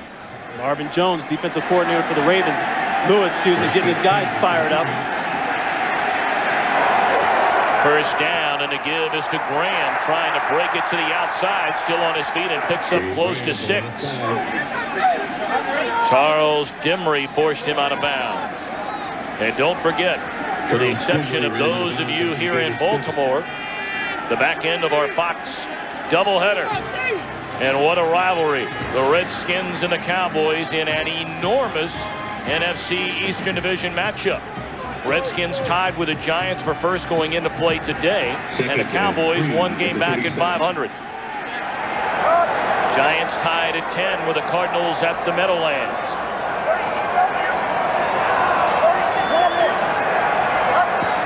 Second down, and Graham, his 20th carry of the day, and he stalled for a 1-yard loss. He's run for 105 yards today. Yeah, but they don't get it on the right side. They're getting it on the left side. And the reason they don't get it on the right side, Hollis Thomas stacking people up pretty good. Now, this is the left side. Here's Ogden. He's just trying to catch Mamula, keep him getting beat across his face. Does a pretty good job of it. But their yards have come on his side of the ball when they run it. He's a good Bruin. Oh, you knew you'd sneak that in. Couldn't help it. Big 3rd down here. 3rd and 4. 3-receiver set, and Testaverde fires, and it's caught by the big tight end, Eric Green, to the 42 and a first down. Green having another all-pro-like season. And while we have a moment, McDonald's game break time, let's send it to James Brown at our Fox Television Center. Tom and Ron, rough day for Minnesota. Brad Johnson, 4th-rated pass in the NFC, throws a pick. Mark Carrier, looking like Ron Pitts of old. Nice, nifty moves downfield. Gets knocked out at the 1, sets up a Tommy Bardell TD. 31-7 Detroit. Back to Tom, and the nifty-footed one, Ron Pitts. Oh, yeah, that's JB, my neighbor. I agree 100%. That is your neighbor out there in AZ. Mark Carrier. He's an AZ guy. Yeah, he is. How about that division? Testaverde escaping trouble and just wisely throws it away. He was under heavy pressure. I tell you, the league has what they want now, and that's parity. I mean, you got teams that can beat each other any day of the week. And these scores illustrate that. Kansas City, how about that? 5.5 to go, leading it home over Denver. Rich Gannon at quarterback in that game. And New England, go figure. San Francisco sitting pretty to host an NFC Championship game. You know, they can clinch the division and then work on home field. That's classic 49er textbook stuff there. That's how they always do it. Second down and 10 for the Ravens at their own 42, and a give is to Graham in another big hole, crossing in midfield all the way down to the 45-yard line. And Graham, nearly 120 yards rushing today. He came in with 131 total on the year. There's the left side of the line. We keep talking about it. You got big Jonathan Ogden, 312, 313 pounds, 6'8". Ben Cavill over there. It's just man-to-man block. Look at that hole. I mean, they have been killing him on that all day long. They get somebody there out on William Thomas. Maybe not on the right side, but on the left side, it's deja vu all over again. Just like Jacksonville. Well, they'll try the right side again, and it's Graham who breaks one tackle from Charles Dimry, who slowed him down, and he picks up 3. Well, he mentioned Graham. He continues to impress. Ted Marchabrota came in with just 36 carries on the year for 131 yards, and look at that, 10 yards shy today of his season total. And the thing he gives you that a Bam Morris doesn't, he gives you that breakaway possibility. You got Bam, and he's quick on his feet, and he can run you over and all that, but every time Graham touches the ball, he really looks like he could go all the way. See Zordich coming up in there trying to slam some of that run. Second down, Testaverde throws, another first down, and maybe more. Alexander all the way down to the 21-yard line. That's the advantage of having that run game working. Emmett Thomas had to take a gamble and take the safety and get him up there to get him ready for the run. That's Zordich there.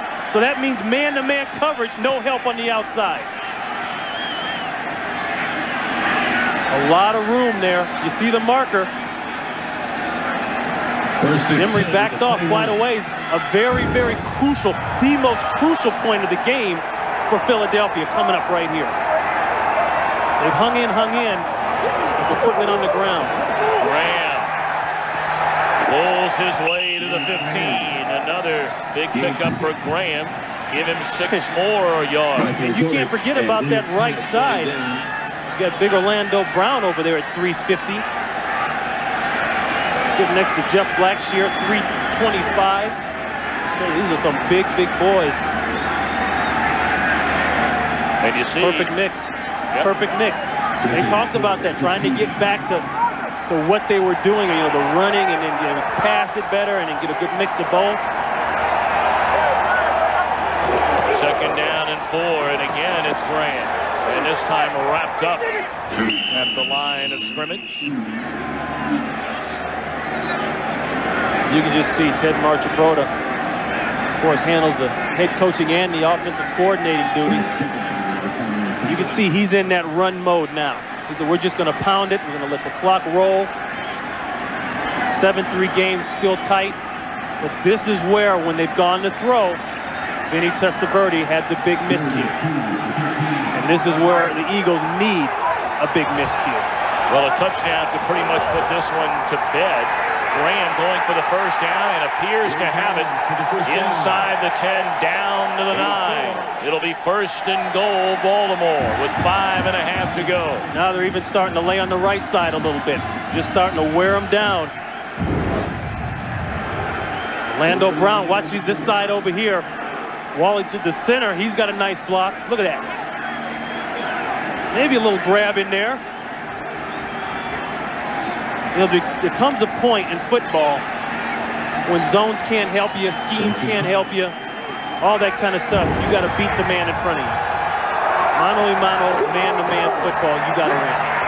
Graham stuffed at the line of scrimmage, maybe got back to the original line of scrimmage, stopped there by Edward Jasper. Baltimore has run the ball extremely well today. And that's a funny thing, because you look at what they came into this game. Came in as 23rd rushing offense in the NFL. They were 2 passing. So much for numbers. As you look at Joe Vitt there, the linebacker coach. So much for numbers. The Eagles, what do their numbers show you offensively? Yet they weren't able to score points. Second down and goal at the 10.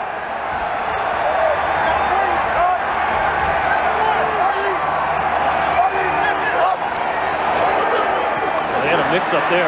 Graham ran into to Testaverde, and then he runs into William Thomas for a loss of 3.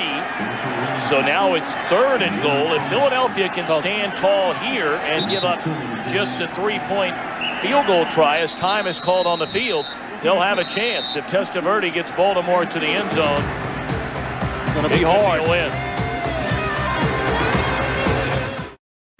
Matt Stover loosening up for what could be a field goal try depending on what happens this upcoming 3rd and goal, and the ball at the 14-yard line. A huge play for the Baltimore offense and the Philadelphia defense. And you know, this was the last time they threw down here.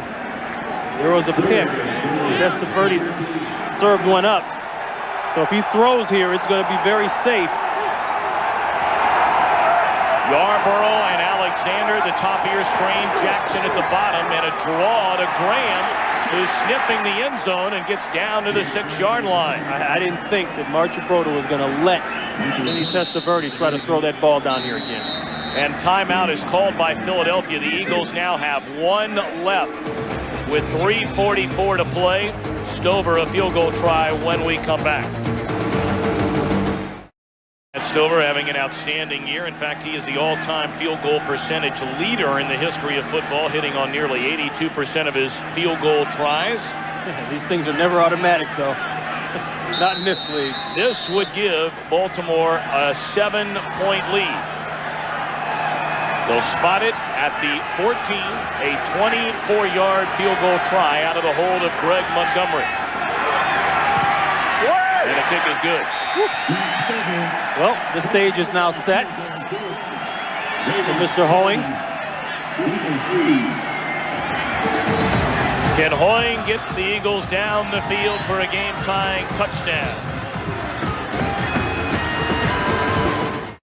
In Baltimore, 3:40 to play, and Philadelphia trailing the Ravens 10-3, the Redskins and the Cowboys. The back end of our NFL on Fox Sunday doubleheader coming up for most of you, with the exception of those here in the Baltimore area. Redskins and the Cowboys next, right here on Fox.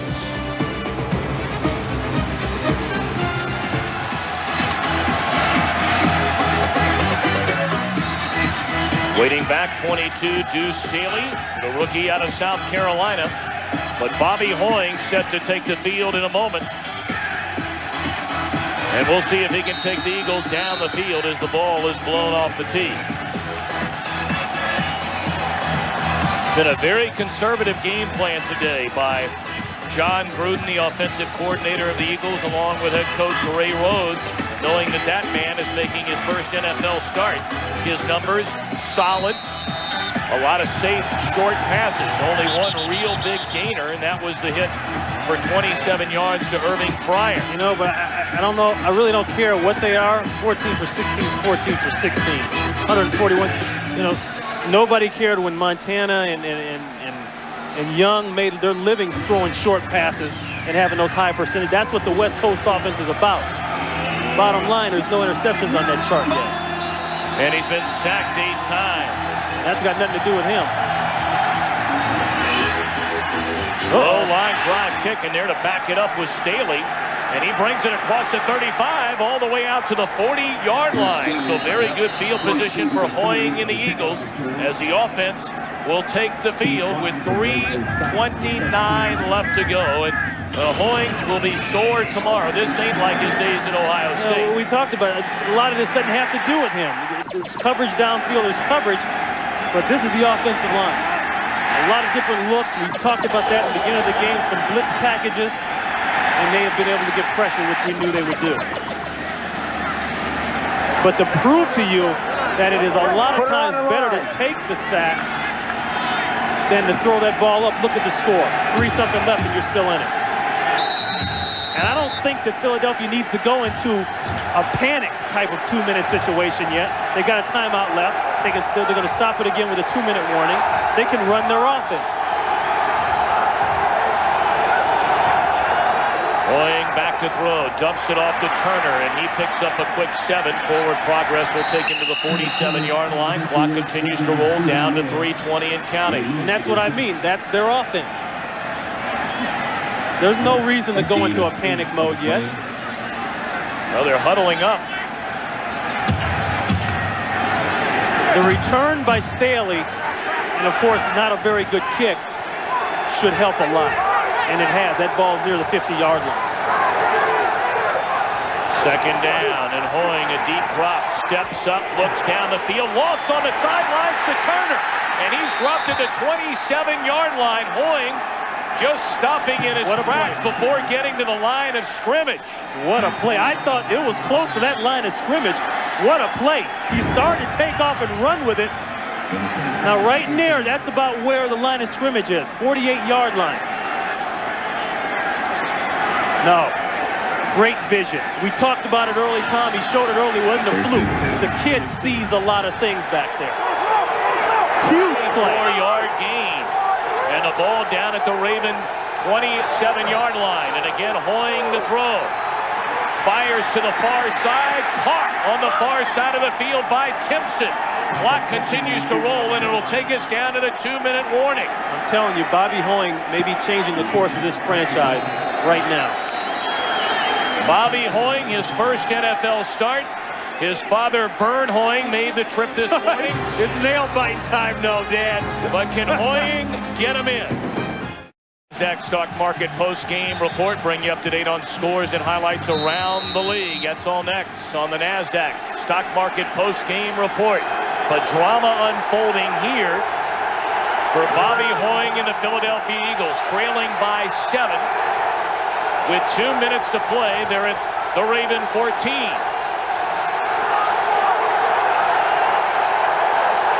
Waters alone setback. Hoying a bullet over the middle, and it's caught by Fryer. First and goal at the 3. They didn't have the double on Fryer. If they had it, it came too late. The quick slant. Hey, that wasn't a little dunk ball. He fired this bad boy. 1, 2, 3, West Coast. There it is. Where's the double on Irving Fryer down there? Bobby Hoying, 3 yards away from taking his team 60 yards down the field. Waters has got to get off the field. He's trying. No. And the give is to Garner. Touchdown. He leads. Touchdown, Philadelphia. Bobby Hoying did it. He may have done it too quickly. And a minute 25 left, but Hoying, in his first NFL start in front of his father, many family members and friends have made the trip from St. Henry, Ohio, and now he needs a point after to tie the game. Attempt the extra point. Boniol now on to try and tie the game. How huge is this point? Tommy Hutton, the holder.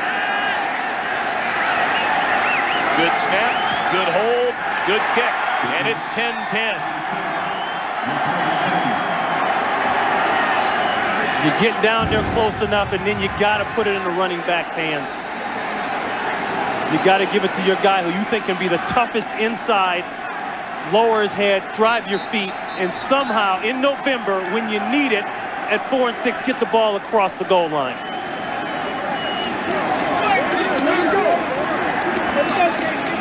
Great vision by Garner. He beats a guy coming across Burnett, who beat a block and gets in the end zone. As far as I'm concerned, Hoying did it before the score. He proved, like I'm saying, that percentage completion, I don't care what kind of passes they are. There's a lot of coaches in the NFL. You look at a proud dad there who will take that percentage, short, long, medium, whatever. And how about the final drive there? He said something interesting. I don't mean to interrupt, Tom. He said something interesting talking about Hoying. I come from a big program. I'm used to the big crowds. I'm used to the national game. That says a lot. And that's why teams, when they go out and they look at quarterbacks on who they're going to spend the big money on, it weighs heavy on the program you came from. Did you see the big stuff? Did you see the big crowds, the big games, the big pressure? He's been in those big pressure situations at Ohio State. So now Boniol to kick it away. A very short kick. It should be great field position. The ball is fumbled and then covered up at the 22-yard line by Ernest Biner. He dropped the ball and was able to cover it up. Well, you talk about the big program, playing in the big game. All right, we know Hoying has done that at Ohio State. Vinny Testaverde did the same thing during his collegiate days at Miami. And the game is not over yet. That's the bottom line. With 3 timeouts on the board, the game is not over. And the best field goal percentage kicker in the history of the game in Matt Stover. Once again, the defense told Bobby Hoeing it would be okay. We'll take care of it. You just run the course of the game, run the program, and we'll handle it. They got to handle it now. One-handed catch out of the backfield made by Graham. And he's out to the 27-yard line. Clock continues to run. 1:11 to go. The Ravens have all 3 of their timeouts left. And you figure they need to get to the 37-yard line for a 55-yard field goal try. Testaverde will step out of bounds, stopping the clock with 54 seconds left at the 32. And again, if they can get it, Stover's career-long field goal is 55 yards, although this season he has not hit from 50 yards away. But if they get the ball roughly to the 37, 38-yard line, that means they would kick it from the 45 into a heavy wind. That's the thing that I think about right away, the wind. I'm looking at this flag blow, and it is flying. He's going to be kicking into a stiff one. Testaverde takes off. He's got to run it again. And he will. Blocked there by Michael Jackson to seal off the outside as Testaverde gets to the sideline, stopping the clock, 45 seconds, and the ball at the 42-yard line. Vinny Testaverde showing a lot of awareness. That's the flag we're talking about, the win. That would be directly or nearly directly into the face of a field goal attempt. They only need to get about 19 more yards to at least get into the neighborhood of where Stover has hit from. But again, you mentioned that win. And Baltimore with all 3 timeouts remaining. Testaverde, plenty of time. Again, Graham out of there, rather Biner out of the backfield. And he's to the 47-yard line. And the Ravens will spend their first time out of the second half with 36 seconds to go. We remind you this game presented by authority of the National Football League and is intended for the private use of our audience. Any rebroadcast or other use of this telecast without the expressed written consent of the Baltimore Ravens and the National Football League is prohibited. 10-10 game, 36 seconds left. Hoeing did it for the Philadelphia Eagles in his first start. And now can the 11-year veteran Vinny Testaverde do the same for his team in a game-ending win? Well, the hard part, in a sense, is done. The ball's across the 50. Now it's a matter of alignment. Getting a couple more yards, getting closer, and keeping that ball as close to the middle of the field as possible. There's the run. And a huge hole for Graham. He's all the way down to the 36-yard line. And they'll stop the clock with 30 seconds left. Baltimore 1 timeout remaining. So if they run another play, even if they have no gain, you're looking right now at basically a 54-yard field goal attempt. So they obviously would like a few more yards.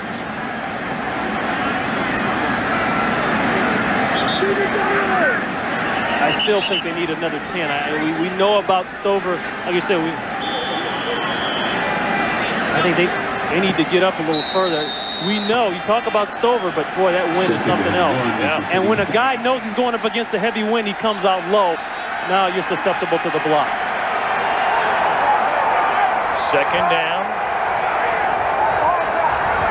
At the 37-yard line, they come after Testaverde, who's in trouble. And he throws incomplete. He had an eye on Eric Green. Clock stops with 25 seconds left.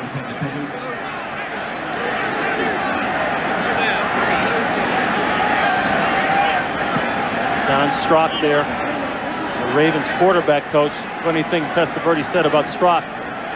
9 different quarterback coaches in 11 years I've had. That's the first one that didn't change a thing about my technique. And he went to the Pro Bowl last year.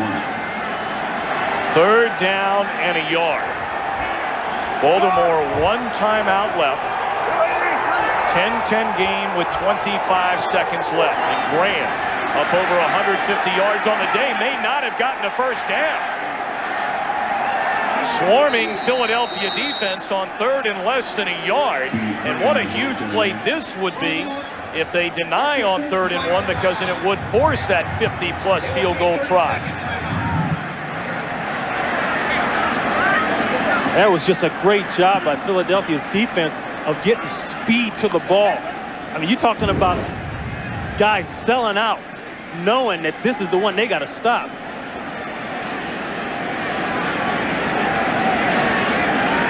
Well, he slipped a little bit before he got ready to take on Thomas.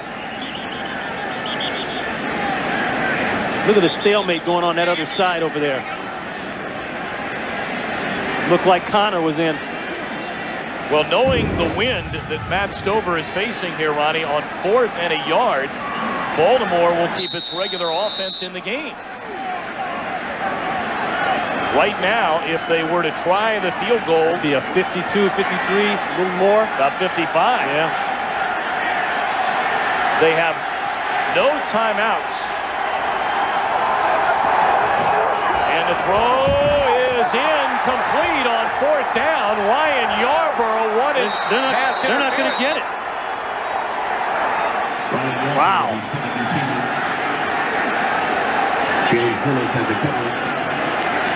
So the Ravens go for it on 4th down, and this. Yarborough just going to come in on a quick slant. Boy, you can see Clark grabbed on that inside arm. He definitely grabbed on the inside arm. Well, all that now is over and done. 14 seconds left, 10-10 game. They have one timeout remaining, just Philadelphia. Do you let Hoying try and air it out one time?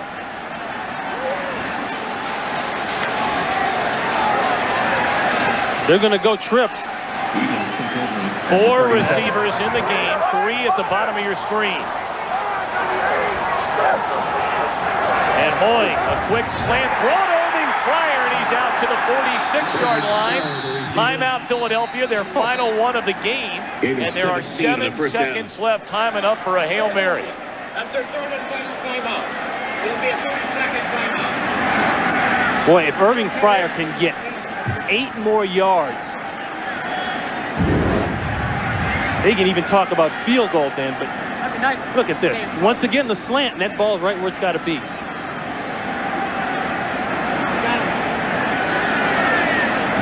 Well, now, Bonio has never been known as a long field goal kicker. They got 2 choices. They go for the whole deal right now, or something very quick outside. If you get something very quick outside to get out of bounds to stop it, you're not going to get enough. You're not going to get close enough, I think, for the field goal. Bonio's career long is 52 yards. Trips to the top of your screen. And 8 men back in coverage. He's going to let it fly. He's going to air it out for the end zone. And it's batted and incomplete in the end zone. When Mark Say gets up off the ground, that ball bounces right in his chest. And we're headed for overtime. So Bobby Hoying, who made his first NFL start here today, takes his team down the field in the final 3 minutes and went in for a game-tying touchdown. Here's the Hail Mary, one final try. Watch Mark Say, 81. Now, if he can stay on his feet, look what happened. He got bumped by his own That's man. what he's there for. He got run over by Timpson. That's how close it is. Well, here you have, Ron, 2 teams that are fighting for their very postseason hope lives today. The rules in overtime. We'll have a coin toss. 15-minute The overtime quarter. in the National Football League, just like the 4th quarter, except the first team to score wins. Each team has 2 timeouts. Philadelphia's visiting team, who's going to call the coin? Call it in the air, please. Tails is called. It's tails. Philadelphia has won the toss. They would like the ball. Turn around, gentlemen. And obviously they're going to defend the goal to the left side, our left side, yours at home, because of that wind to try and knock down what could be a field goal try. We're going to overtime, 10-10 in Baltimore. Game at Memorial Stadium in Baltimore, the Eagles and the Ravens. And Vern Hoying, a busy sports weekend for him. He has a daughter, Molly. They went to watch her play volleyball for Cleveland State at Bowling Green on Friday. Yesterday in Columbus, Ohio, for Bobby's younger brother Tom's final game as a tight end for the Buckeyes. And then chartered a plane this morning, came here to Baltimore to watch his son make his first NFL start. And certainly he has to be elated as what his son did the final 3 minutes of the game. You see the all-time overtime records for these teams. Baltimore since moving from Cleveland. Philadelphia won its only overtime game this season while Baltimore lost to the Jets. Oh, look at that ball sail. And Staley will take a knee and bring it out to the 20-yard line. Our great aerial shots today, 1,000 feet above Memorial Stadium, brought to you by the Russell Stover Candies Light Ship. Since 1923, Russell Stover Candies has delivered its sweet treats. And today, these sweet shots, and maybe a gift package for Ron Pitts so he doesn't have to spend any money around Christmas. That's right. That's one less present I got to buy. You know I squeak when I walk. No doubt about it. Guys in the truck are saying there's no doubt. So here we go. First possession in overtime for Hoying and the Eagles. High formation. He comes out throwing. And it's high and incomplete. He had an eye on Irving Fryer. A dangerous throw there under pressure. What Hoying has to know and keep in mind, and I'm sure the staff has told him this, you don't play this any different than you played the rest of the game. Just because we're in OT, you know, actually it's better. You got a full quarter now. We don't have to go into a panic. Run the offense. Do what we've been doing. Read what you've been reading. That time he to score wins. Excuse me, Tom. That time he let one sail. That was probably the worst throw all day. On the ground and looking for some running room, Charlie Garner. Boy, we have said very little about Ricky Waters today. Ricky Waters came in, as we mentioned, the 7th leading rusher in the NFC. And he has done next to nothing. 9 rushes, 24 yards for Waters. I think it's clear they're not sure what they want to do. Ricky seems to be the guy with the finesse that if they want to throw it out of the backfield, then they do that. But Gardner seems to be the guy, if you want to pound it, run it inside hard, and can make a big play. 3rd down and 6. Oh, there goes Mayberry. Looked like Jermaine Mayberry. Unless he was pulled. Moved early, the left tackle. Boy, and what a difference. False start, offense, number 71. 5 yards, still 3rd down. What a difference, 3rd and 6 as opposed to 3rd and 16. Yeah, well, now the difference is it's just a count early.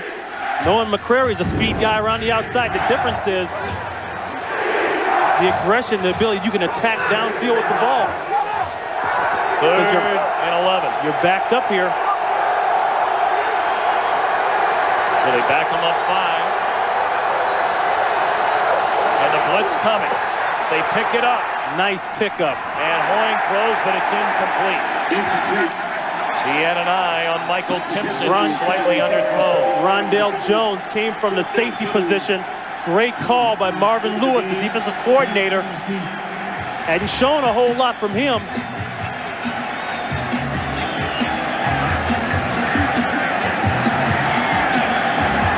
So now Philadelphia 3 and out. It's first possession of the overtime, and Baltimore should get terrific field position as Hutton will punt from his own 5. Coverage, coverage, coverage. Special teams, they got to get down. Very poor kick by Hutton. And it will bounce out of bounds at the 45-yard line. That wind. I'm not sure it left his foot good. I don't know if the wind had anything to do with it. That looked nasty coming off his foot. Only a 37-yard punt by Tommy Hutton, and he got about 8 of those off of Philadelphia bounce. So now Testaverde's turn.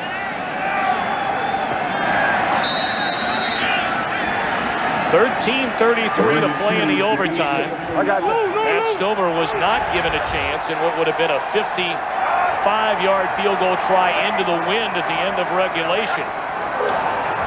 Jay Graham has had a huge day, his best day as a pro. In fact, more yards rushing today than in 10 games this season. And one reason for it, you're using a 3 wide-out system, 1 tight end. Either a defensive back has to be brought in or that linebacker has to walk out and cover. And there's Bam, no Bam. That means you're short in the box that's stopping the run, and that's what's happened. Second down, and Testaverde to throw. Now he'll run. First down, slides to the Philadelphia 40.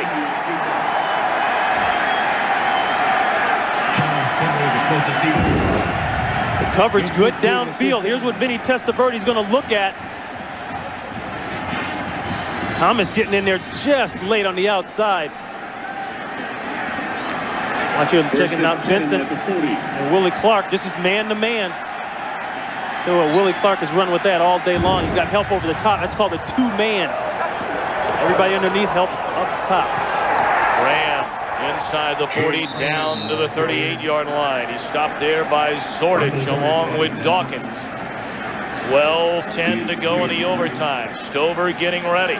They don't need a lot more to give him a chance with a great leg and a stiff wind behind him. Approaching the area now, Emmett Thomas, the defensive coordinator, is going to start thinking about being aggressive with some blitzes, doing some things with some defensive backs, getting it on the quarterback.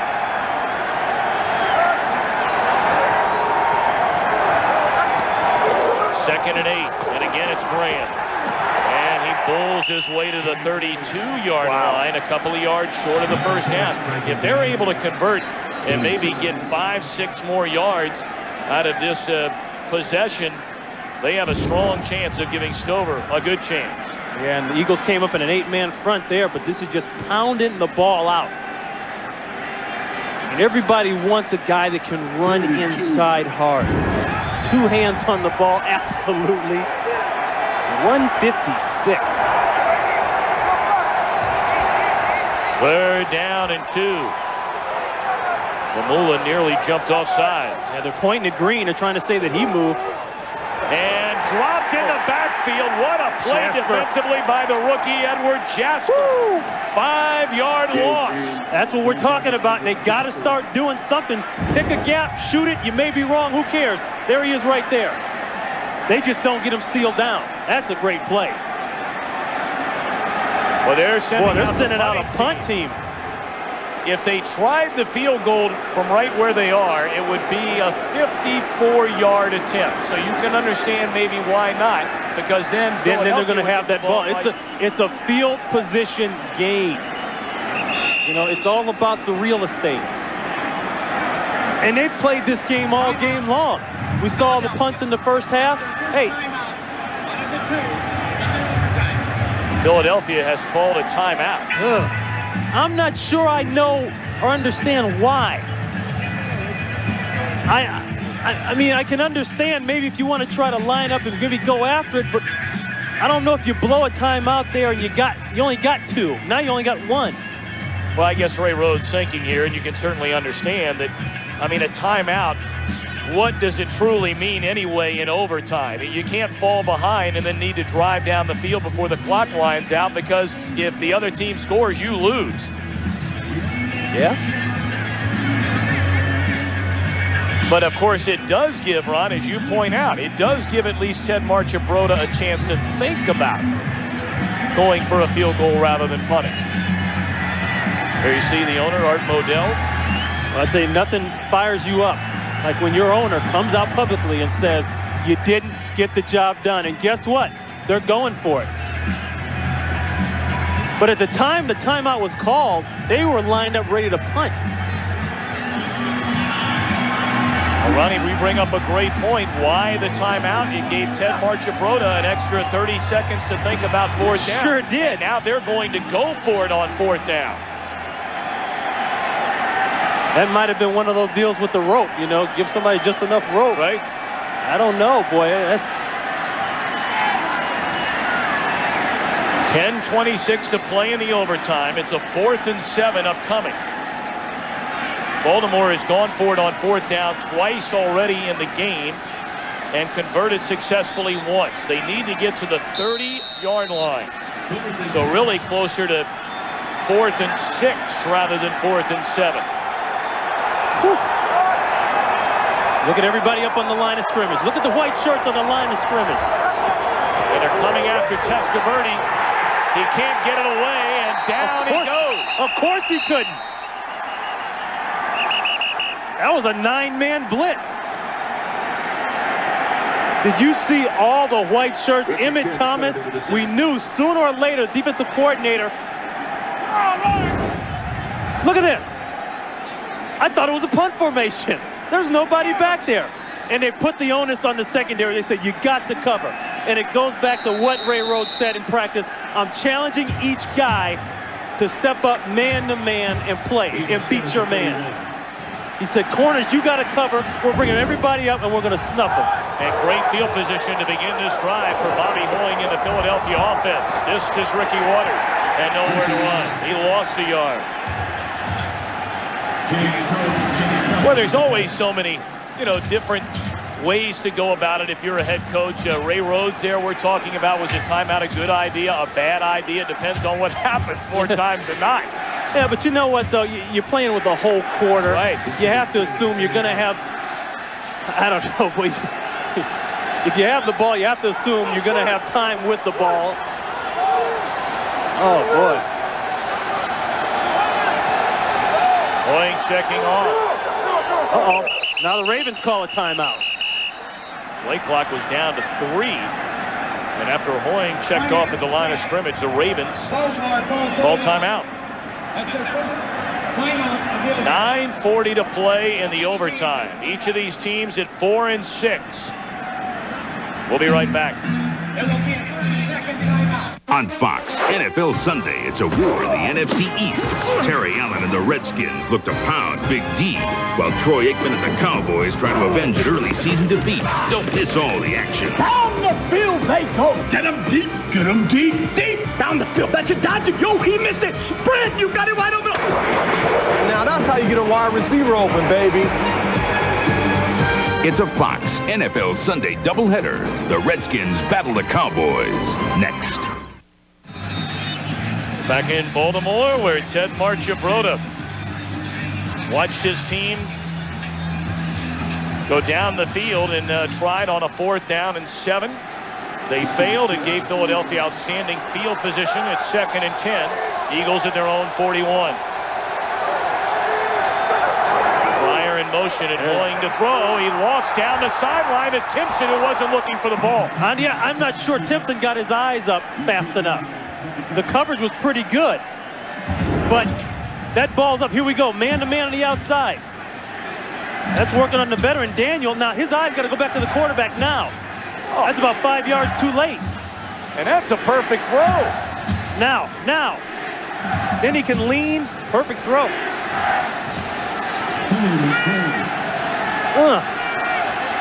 you see Bobby Hoying clearly upset. 3rd and 10. In trouble, Hoying, and a shuffle pass to Waters. Can you believe that? First down? That's legal. That's legal. What a play. Peter Boulware applied the pressure. He had Hoying wrapped up, who just shoveled the ball to Waters out of the backfield, who gains a first down. You know what's fun about having a quarterback pretty fresh out of college? Just that. They still have some of that college in them, and that's it right there. Make a play, son. Make a play. Make a play.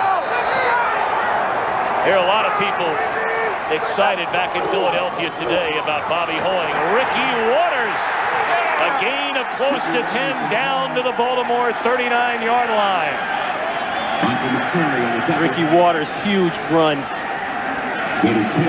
Now Bonio once again sitting on that heated bench. They got that hot air coming out of the feet area there. He's going to make sure that foot is well down inside. He may get it stuck. You got to keep those dogs warm. He needs to keep his dogs warm. First down at the 38. Again, Ricky Waters a big hole as he crosses the 35 down to the 33, tackled by Jones. Now the Eagles' offensive line starting to lay a little bit on the Ravens' line. Boy, in an overtime game, when you start to get close to that goal line, you can just, it's like blood in the water. No matter how tired you are, this is why you go to training camp. This is why you have the 5 mini camps. This is why you lift all the weight in the off season, so you can play now when you need it now. Going on 2nd and 5, dropped by Charlie Garner out of the backfield. Garner not used to being out flex that wide and being within all that air, that open space. Ooh.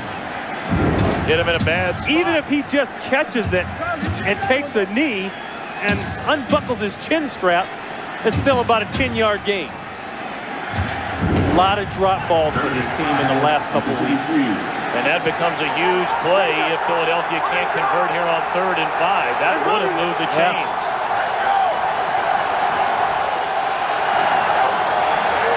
Boy, short drop, throws through the hands of Fryer and nearly intercepted. It appeared as though the ball was slightly behind Irving Fryer. That would have been the throw, the catch for the perfect field goal attempt. And decision time now for Ray Rhodes. Do you punt, a field goal, or go for it? Here it is, a clear lane. Look at nobody in the middle of the field. And then they're also lucky because I thought that they were going to come down with it. And they're going for it on 4th down. Yeah, you're too far out for a field goal. That's a good call. 4th and 5. Coyne hit as he threw, and it's incomplete. The blitz was coming, and Ray Lewis delivered the blow on Hoying. So the drop ball by Garner could turn out to be a huge play in this game if the Ravens win it.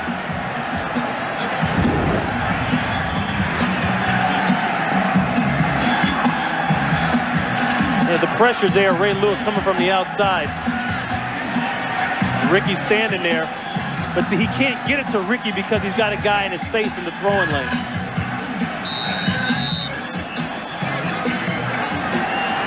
Well, Hoying went 19 of 22 in regulation. He's hit on 1 of 8 in the overtime, but 3 balls have been dropped.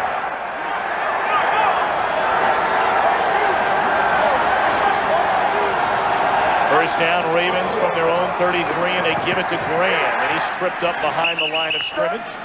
May be able to dive ahead for a yard by Mamula. Mamula knocked it down. 82. And again, a reminder one more time, Redskins and the Cowboys coming up next for most of you. That ought to be a dandy in the NFC East. Injury down on the field, and that could be Jay Graham. I think you might be right. Can't tell from here. Graham was tripped up by Mamula as he started to make his cut. We have not seen Bam Morris take the jacket off all day today. Ernest Biner, an option for Ted Marchibroda. Graham has gone for 153 yards on 35 carries. Well, whatever it is, he is in a tremendous amount of pain. Here's the play. Looked like he got a helmet down there. That was Mamula. Came down either on the knee or the ankle. Well, you'd hate to see anything serious for this young man. Finally getting his chance in the spotlight, if you would, today. And has certainly made the most of it. He has had a marvelous game. Oh, boy. He's not able to even walk off. Put much weight on it. And again, we don't know if it is a knee, is a shin, is a calf, is an ankle. We hate to speculate, but you said it, Ronnie. He is hurting. Now that'll mean that Biner will have to be that guy. Now, the run game has been everything for him today.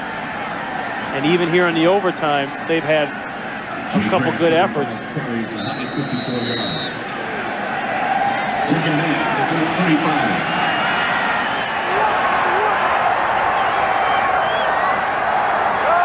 Minor checks in for Graham. 2nd and 9, Testaverde to throw. Good protection. And he dumps it off to Biner out of the backfield. It'll bring up 3rd down and long. Good coverage and a tackle by James Willis. Well, Ray Rhodes told us yesterday he thinks his team still has a chance in the East. The Giants have already beaten Arizona to go to 7-4. Redskins and Dallas next here on Fox. And the Eagles trying to remain 2 back of the leaders with a win. That's what I'm saying. With the Giants getting that win now, this really becomes a must game for Philadelphia. 3rd and 6. Testaverde throws incomplete. He didn't have anybody open. You have to like what you're seeing here today, Tommy. We talked about it in the open. 2 teams, 4 and 6 coming in. They need the win. They won't be out of it mathematically with a loss, but the road will be that much tougher. And they're playing football. Their lineup, they're running it, they're hitting, they're tackling. They're making great catches and throws. You're seeing a young quarterback come in and make some plays. Montgomery to punt. And he puts a charge into this one, sending Solomon all the way back to his own 8. Solomon, some green in front of him, and brings it all the way out to the 23-yard line. Tackle made there by Tyrus McLeod, who tripped him up. Well, the Eagles reminding us in our meeting yesterday that after this game, they have 3 straight at Veterans Stadium against a very good Steeler team, a Cincinnati team which has struggled all year, and you know about the Giants. I think the key there is that they go home for 3. That's where it will be loud, it will be ferocious. They'll need the crowd, and you still got a chance with a win here. The report on Graham, by the way, they're looking at his left ankle that was rolled up on the play a moment ago. And we'll let you know if we hear anything further. Graham fakes, or rather Hoying fakes one way, and down he goes. 9th sack of the day. This time it's Burnett. Yeah. They tried to come with a little bit of flair there, open things up a bit. The West Coast bootleg is going to start here and work back around. Problem is they don't get it blocked on the backside. There you see chase by Burnett. And a lot of people, I'm sure, at one point in the game got impatient.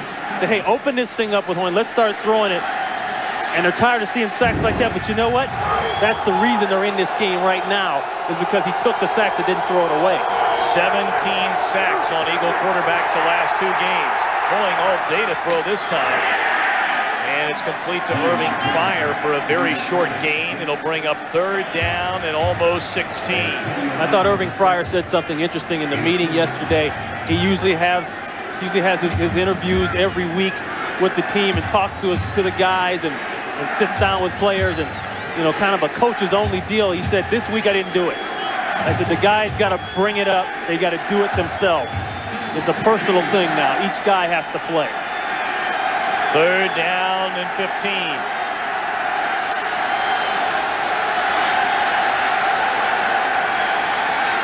Hoying a deep drop. He's in trouble, escapes it for the time being. It throws in and out of the hands of Fryar, and he never had it. They're calling it an incomplete pass. It looked momentarily like Fryar had the ball and then had it taken away by Langham. Boy, Fryar just couldn't pull that ball in. I thought that Langham was going to try to knock him out, but a smarter decision, go for the football. Watch Fryar. Oh, great play by Antonio Langham. Great play. So now Hutton punts from his own goal line. Baltimore should get outstanding field position. Low line drive punt. Rowe fields at the 45, and he's tackled 2 yards later at the 47. Green Bay and Indy in a wild one. Let's throw it back to James Brown at our Fox Television Center. Tom and Ron, a wild one indeed. Here's a drive to help to set up the winner for the coach. Justin finds Ken Dilger. Take a look at the big fella bullying his way down. 28-yard pass play. That set up this 20-yard field goal by Blanchard, and Indianapolis, third year in a row they have defeated Super Bowl champion. They win it over Green Bay. Back to Thom and Ron. Yeah, Can you believe that? Yeah, but you remember now, that's Lindy and Fonte. That's that old Green Bay stuff, you know. You don't fire a guy and not expect it's going to come back and haunt you later on. And that could be a very big haunt, especially the way San Francisco is rolling. Very good field possession. Position for Baltimore, starting this drive from its own 46. Testaverde throws, and it's caught by Green to the 47-yard line. And there you see Jay Graham, who rushed for nearly 160 yards today. The last Baltimore possession had his left ankle rolled up on, and they're taking him into the locker room. The thing about it, the guy just showed so much versatility today. Not just running tough, but big plays outside. Well, with Graham out of there, Ernest Biner is the man on the spot, and he's shy of the first down. It'll bring up third and about a yard. We have 4:01 left here in the overtime. The Ravens and Eagles tied at 10. Well, they got a very generous spot. This might be a first down after all for Ernest Biner.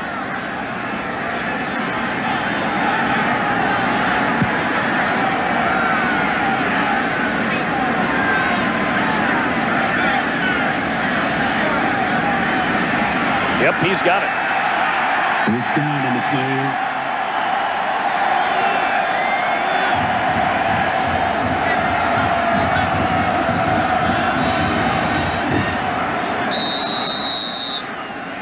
First down, Baltimore at the Philadelphia 44-yard line. And the clock rolling now under 4 minutes.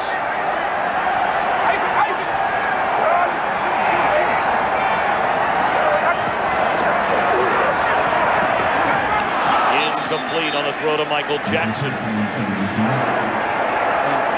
Then he's trying to argue for that push on Jackson. Boy, secondary has played well today, right outside. Look at the distance. So he's got to believe he can get the quick sub. But you see what Troy Vincent did? He disguised that. Started out deep and came up. Then he's screaming for the push, but I don't think that Jackson was 5 yards off the line of scrimmage.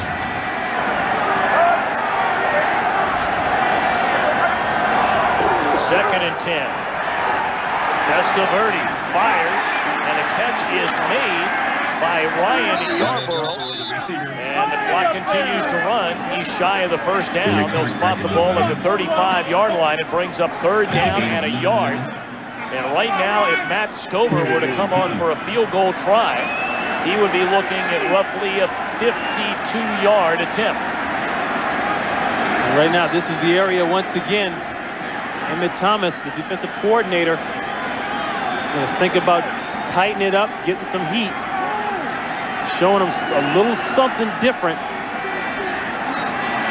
He didn't show that 9 up all game long on that last possession, or 2 possessions ago.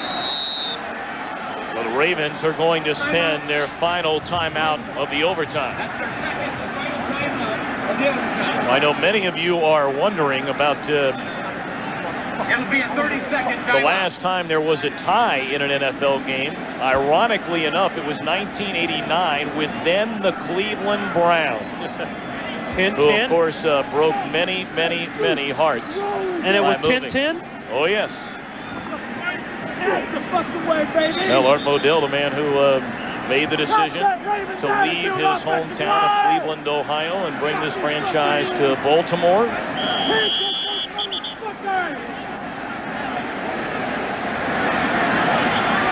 Boy, how many 3rd and 1s have we seen? How many 4th and 1s and 2s have we seen today? 2:54 left in the overtime. This is all about the guys in the pit. Biner. Second effort, very, very close depending on the spot. It all depends on the spot. And if that is the spot where they're putting it, he appears to be inches short. You know when the when the opposing team can't even call it, they're usually the first ones to say they've got an injury down. Stover has already been sent out onto the field. Down for Philadelphia, who made a huge play earlier in the game, the rookie out of Texas A&M, Edward Jasper.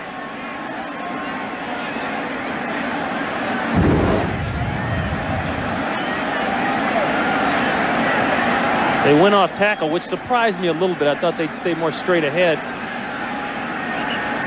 I don't think so. Well, if he got it, it was purely on that rollover. Well, he didn't get it because they've already sent the field goal team out onto the field.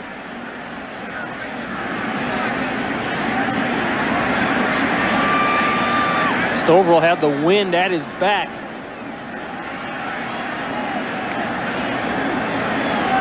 And again, remember, Matt Stover, his longest field goal made this season, 49 yards. This one will be from about 52 yards. He did make a 55-yarder, but that's all the way back in 1991 at Houston. Of course, that's indoors off of artificial turf. No elements involved weather-wise. And Jasper appeals to be all right. It's amazing how it keeps coming back down to special teams one way or another.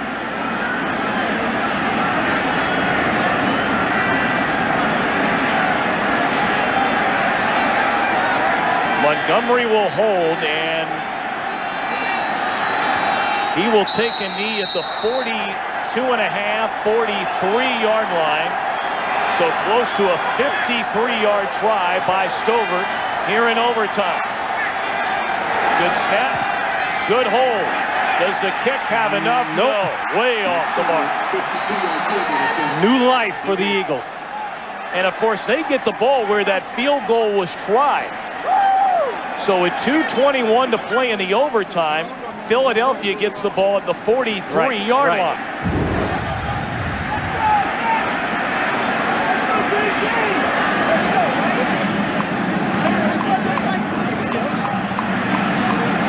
Low line drive, wide right.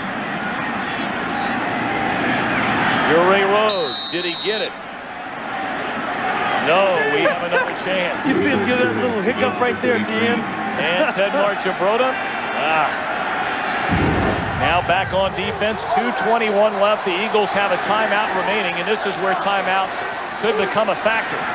Dropped over the middle by Hoying to Kevin Turner. He invades Baltimore territory to the 47-yard line. And they're content to let it run down. Yeah, they're going to let it go. So in essence, they very much hold on to that other timeout. Boniol continues to loosen up. 2 minutes left in overtime. We're tied at 10.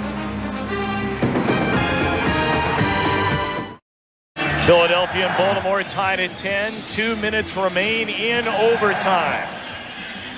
The Eagles have the ball at the 46-yard line.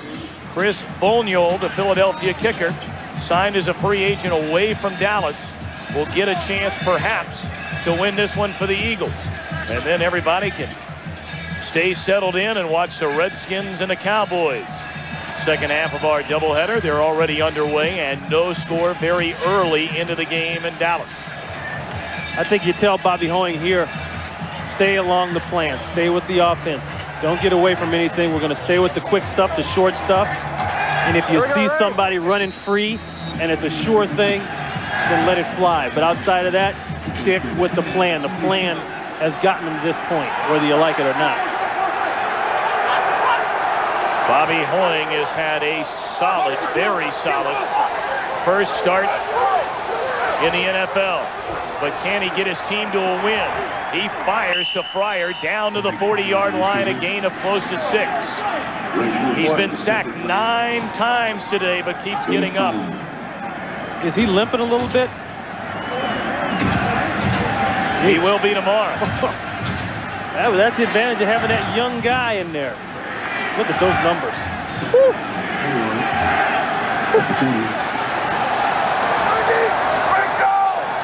Second and 4. And flags everywhere litter the field. Clock stopping with 1:28 left.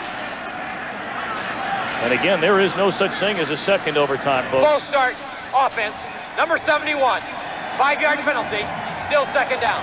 You know, for a guy who's a first rounder, there's been far too much of that stuff going on from him. I mean, these are the times you need him to be a solid, to be a vet, to be focused, to be a pro. That's what being a pro is all about. That stuff happens in college. And here it is, overtime game. You're driving to win the game. You can't make it harder on yourself than it already is. Goes from 2nd and 4 to 2nd and 9. They try to set up a screen, and Waters dropped it. Boy, if you take that play right there and you go back to unquestionably the biggest drop was Charlie Garner's. It would move the chains in overtime and given him a field goal chance to win the game. Yeah, but it's nothing new, though, Tom. It's been going on. Like I said, they talked about what Detmer didn't do last week. Well, somebody ought to count those drops. I mean, guys just getting pounded in the numbers and dropping the ball. Now instead of a maybe first down or a 3rd and short, you got a 3rd and 11. So now 3rd down and 10. Hoying steps up, throws, and what a catch down to the 28-yard line by Freddie Solomon. He dropped a big ball earlier today. And now Philadelphia knocking on the door. Clock running at 1:11. And that's their final timeout. 17-yard gain. Fryer worked into the middle of the field. And Hoying's looking there the whole way.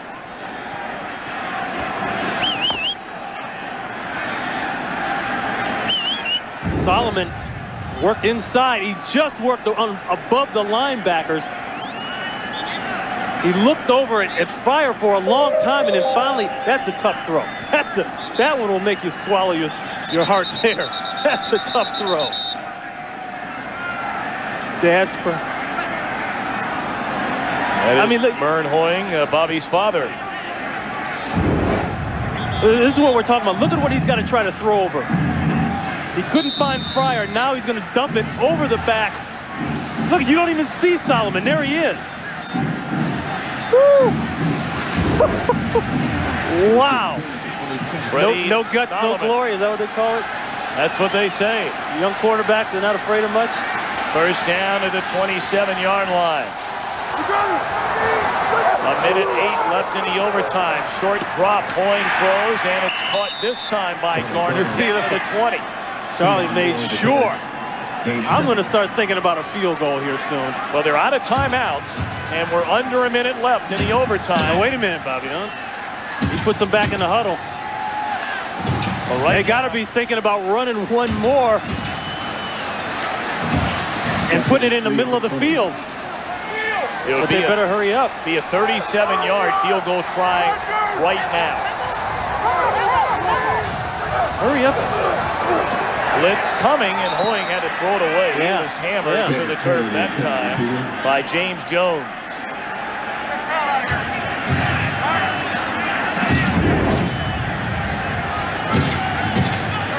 This is risky stuff here.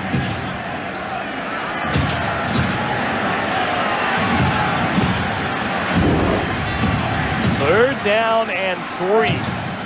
30 seconds remain in the overtime.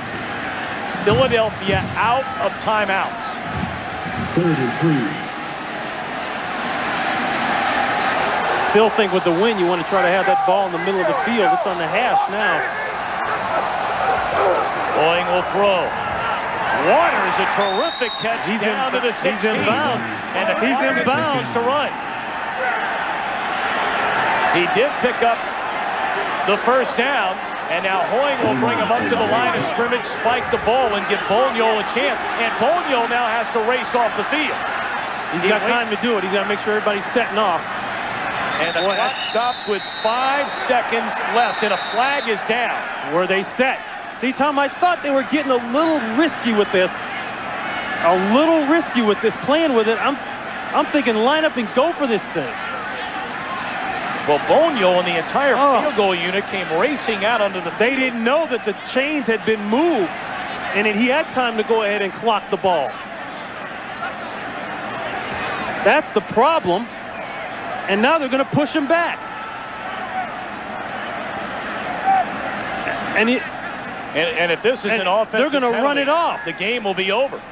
They're going to run it off. Because they would have to run off 10 seconds from the clock. The offensive team had an illegal formation at the snap. On the left side of the line, there was not an eligible receiver. That's a 5-yard penalty. It did not prevent the snap. So there's still 5 seconds left of the clock. Right. There's the difference. It did not prevent the snap. Okay, that's the difference. If it had, that would have been a runoff of 10 seconds. But now, the line of scrimmage is the 18-yard line. Bonio will try, or the 20-yard line, after they back him up from the penalty. It goes to the 22. And this will be a 40-yard field goal attempt by Chris Bonio, who tries to win it for Philadelphia in overtime. Hutton the holder, Bonio the kicker. It is up, it leaks wide right. And the game ends in a 10-10 tie. Need I say it? Special teams once again. That's the first time in the NFL. We said that Bonio had to kick into that gusting wind right into his face. The next home game is next Sunday, October 23rd against the Arizona. So that is our Energizer play of the game as Philadelphia, led by Bobby Hoying, gets in field goal position, but Bonio pushes it wide right.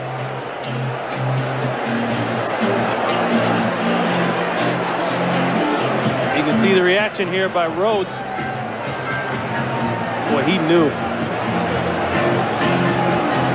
And for Chris Bonio, who left Dallas to come and win games for Philadelphia, when it left his foot, it started fading off to the right. And we end the first overtime game-ending tie in the NFL since 1989. For Ron Pitts, Thom Brennaman, so long from Baltimore. 10-10 the final. Coming up next, game 2.